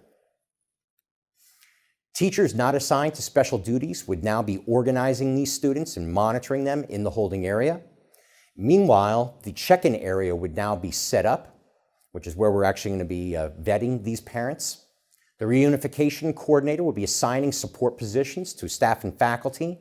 And then as parents or guardians begin to arrive, they'd be received by the greeters, and then they'd be briefed on the process, for instance, which line to get into by grade or by division, and they would be handed a reunification card, which basically documents information about their student, teacher, cell phone number, if their child has a cell phone, who they are as the person picking up the student, what their relationship is, and their phone number. And then, once they have arrived at the front check-in desk, the check-in officer for that division or for that grade would then verify their identity, verify their authorization to pick that child up. Now, most schools today are employing a student management system that can be used for this purpose. However, I do recommend in your reunification planning, consider the practicality of accessing that system via wireless data or by Wi-Fi. So we want to make sure that we have passwords available and login information for the use by the reunification team So we're not having to chase that information down from other administrators when we're in process. And also that we have provisions for powering portable wireless devices, and if there's Wi-Fi available at that site, that we can access that Wi-Fi easily in order to be able to utilize these student management systems efficiently.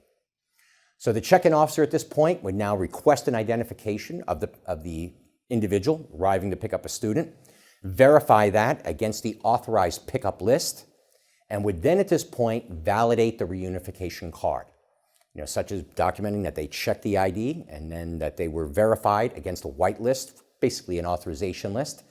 And then at this point, they initial the card and hand it back to the parent and then direct the parent to the actual pickup area, that door that happens to be off to the side. Now, once they arrive at the pickup area, they then hand that card at this point to the reunification monitor, who then verifies that it was completed properly and then gives it to a runner. The runner then, and usually they would give several cards at a time to the runner would then go inside the student holding area, locate and retrieve the students, and then bring them back out to be transferred over to their parents. And as they are reunified with their parents, then the reunification monitor would document this transfer, the time that it occurred, on the card, and then the card would be placed in a box or a large envelope or something like this as a record of the custodial transfer to the parent. And this is a very simple, efficient process for managing reunifications. Now, just as a few tips in preparing for these events. First, designate locations for reunification activities in advance. Don't wait until the day of the big reunification to try to figure out where the holding area is going to be, the tragic grief counseling area. When working with clients and developing emergency response plans, I always encourage them to pay a physical visit to the reunification site. So if they have approval from a church to maybe use the sanctuary in different rooms for reunification purposes, then go visit the church. Get a floor plan if possible, and actually designate these areas, which will include as an attachment or appendix to the plan. Then ensure the student management system can be easily used by wireless access to validate authorized pickup persons as well. Most systems that independent schools are using will facilitate this kind of function. That's usually not going to be a problem. What I would also add to this point is make sure that we have logins available for easy use by these staff members or these check-in officers. Arrange to store the reunification kit at the reunification site if all possible. And this I would strongly recommend if you can do it, if you can get approval from the host to do it. Because if we keep that back at the school, that means that the reunification coordinator is going to have to retrieve this from the office or wherever it's being kept at. Now, if this was a major event, let's say it was maybe an active shooter event, this whole campus right now is a crime scene. Police are clearing this place and they're telling and directing people off-site. And now we have to get into the building to retrieve the reunification kit to take it somewhere else. It's burdensome. It is much more effective if we can actually store that at the reunification site, maybe in an office or something like this. And then have a plan for compassionately handling parents of unaccounted for students. Remember that it is most likely when you approach a parent of a missing student and say your child's missing, that is, in their mind, the same thing as saying my child is injured or dead. And for this purpose, we want to have a designated location, private, and also have a plan for deploying assistance quickly, such as a list of local grief counselors that can be called quickly by our school counselor when we realize that a reunification is being initiated, and start deploying those resources on scene. In fact, usually when writing an emergency response plan, I try to identify at least 4 or 5 different local sources for grief counseling. So this way, if we have to start making some phone calls real quick, maybe at least 2 of them can be quickly drop whatever it is they're doing and drive on over to the reunification site to be available to help with this process. And then have a plan for investigating and following up the status of missing students. Many students that are missing at the reunification site might simply be students that self-evacuated from the campus. They might be at their friend's house right now, or at 7-Eleven, or at the mall down the street, someplace like this. So we want to have a protocol in place that as the reunification process begins to stabilize and the number of parents that are arriving begins to diminish, if we still have students unaccounted for or parents who don't know the disposition of their students, that we have a process for trying to track them down. And it's also possible that if we have parents that don't show up at all and we have missing students, it could be that the kid just went down the street and called mom and dad, and mom and dad just picked them up instead of going to the reunification site.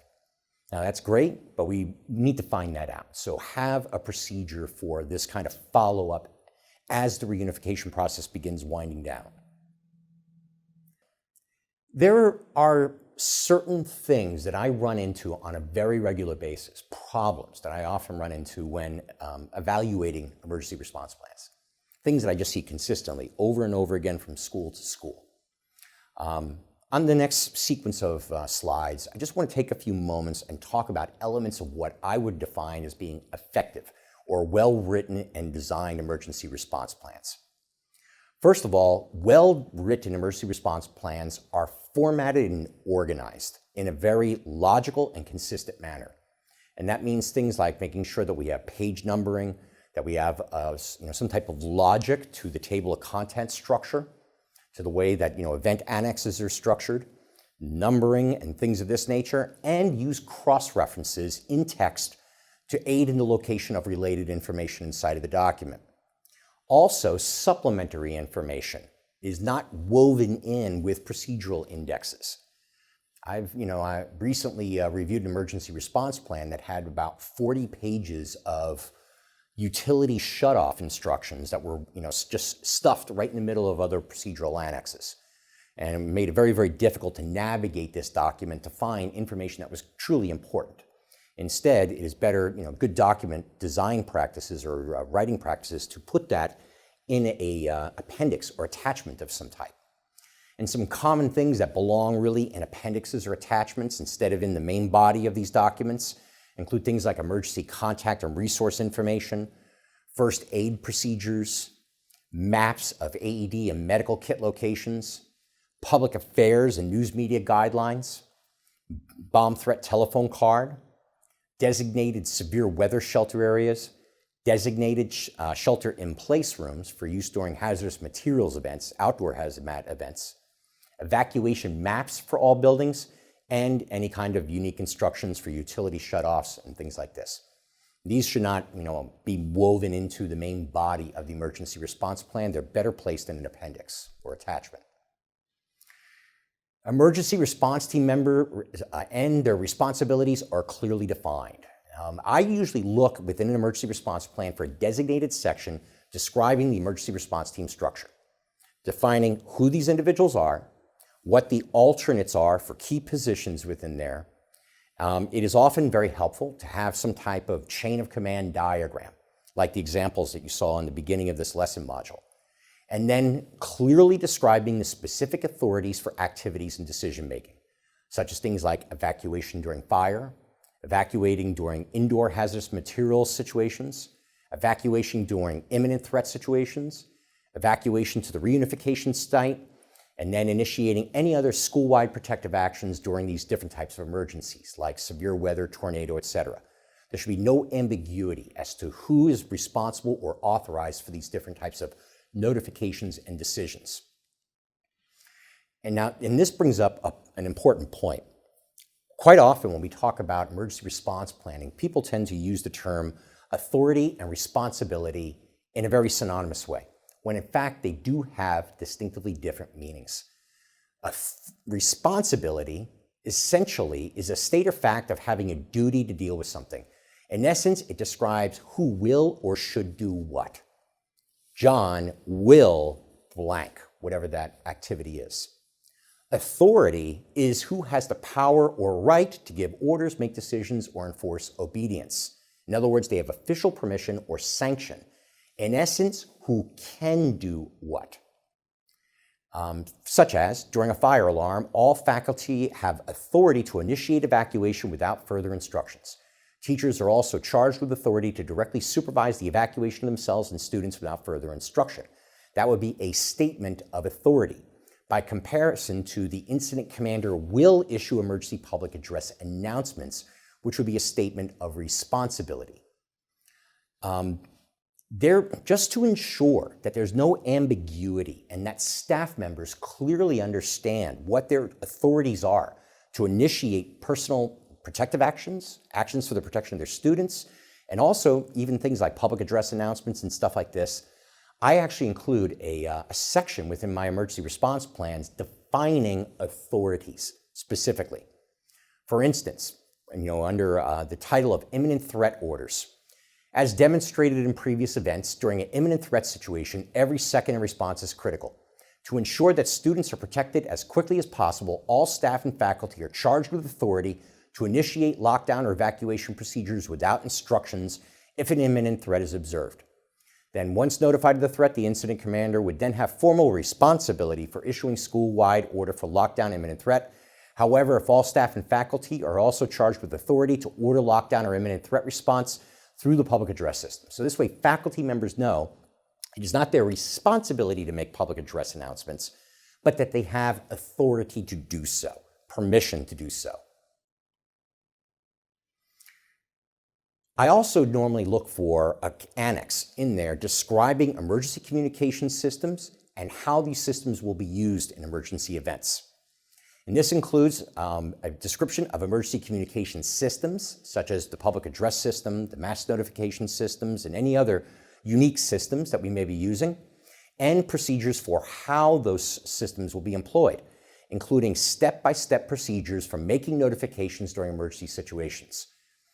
Step number 1 is to notify this, step number 2 is to notify this, et cetera, and including how to make public address announcements, procedures for contacting police or security, and procedures for contacting incident commanders if necessary.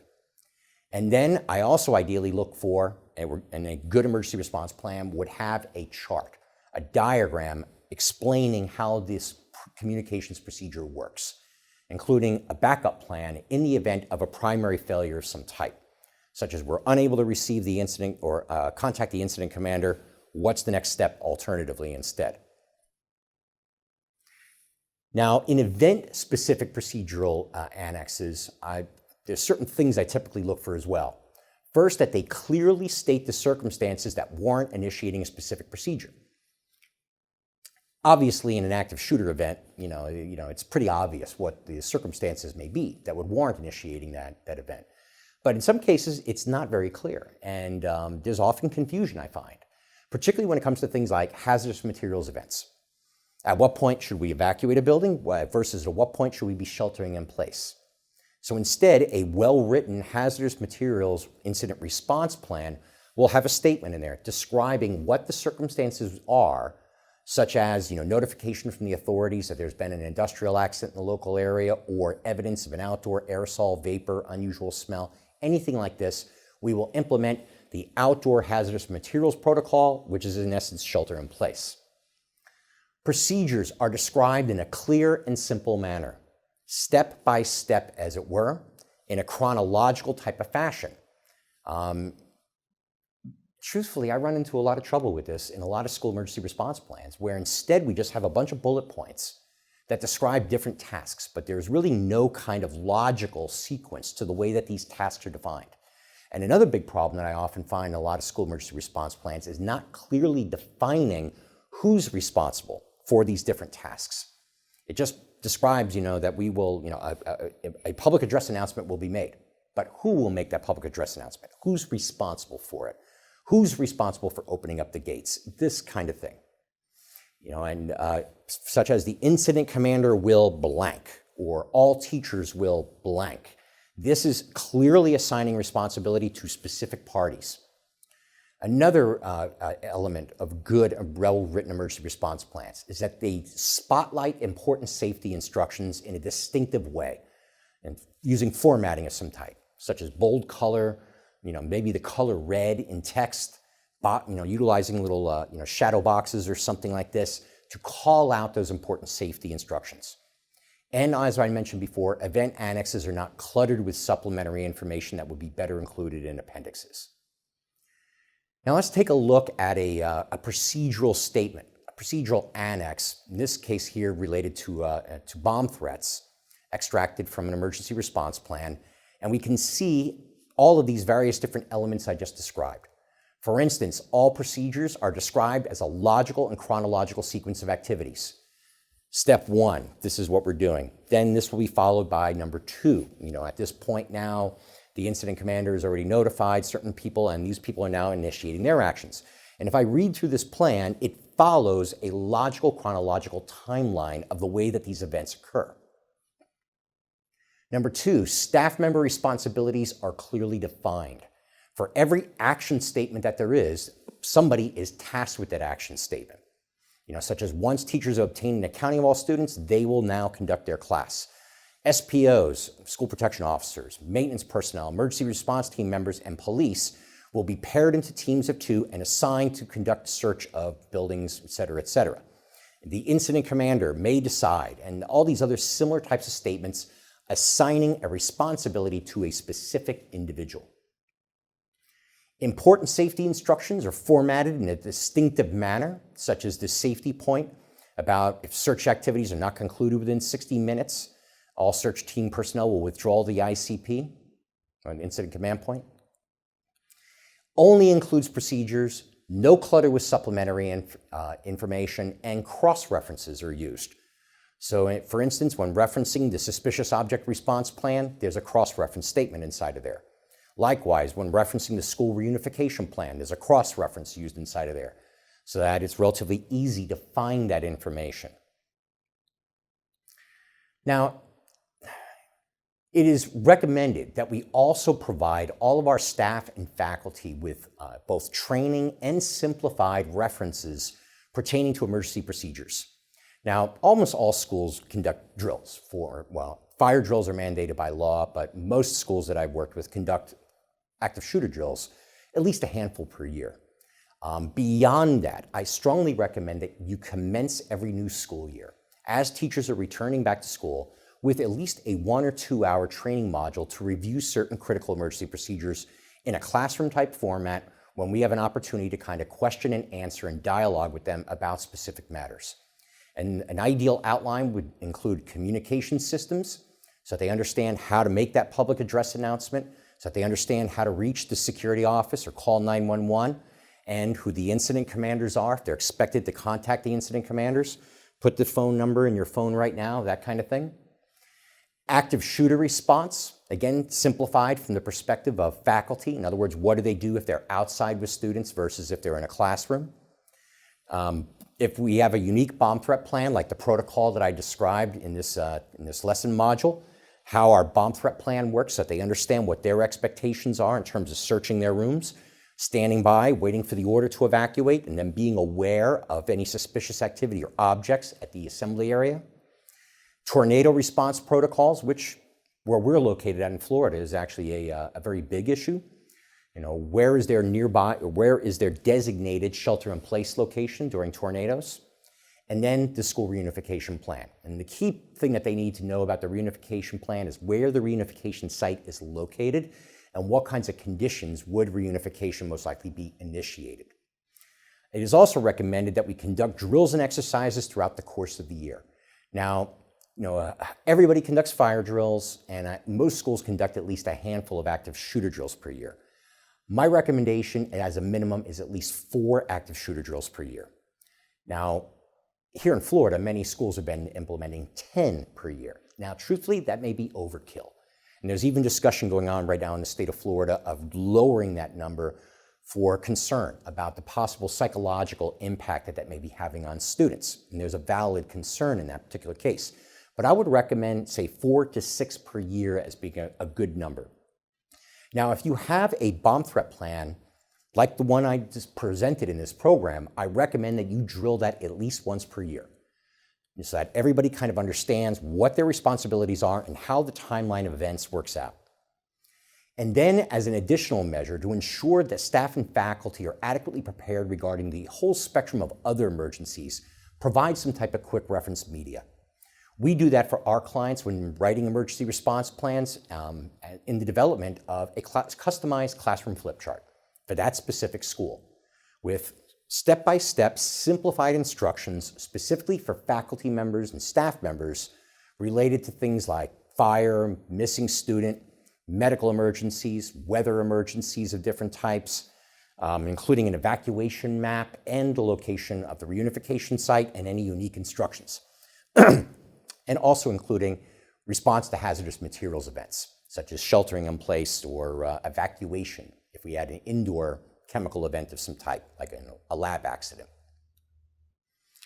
And we also, when we design our classroom flip charts, design them with customized spaces, as it were, for evacuation zones, nearest AED locations, severe weather refuge areas, and nearest shelter-in-place rooms. And when these are first being distributed to teachers throughout the school, teachers are instructed in order to complete this information for their classroom flip chart. And this has two benefits. Number one, it ensures that every classroom flip chart hanging throughout the school is customized to that specific building and room. The second reason why is it also encourages teachers to take some degree of ownership in their emergency preparations. By researching the information of where's our nearest AED, they now know where their nearest AED is. Same thing with regard to evacuation areas and where to effectively shelter in place. So these are just some of the many different kinds of considerations in developing an effective emergency response plan and preparations for dealing with the spectrum of different types of school emergencies.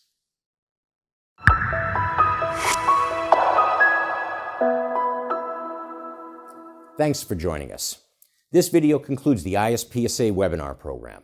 We hope you found the information presented in this series useful in advancing the security and safety of your school. For more information about the CIS Guardian SafeSchool Program and our work as consultants, visit us on the web at www.cisworldservices.org.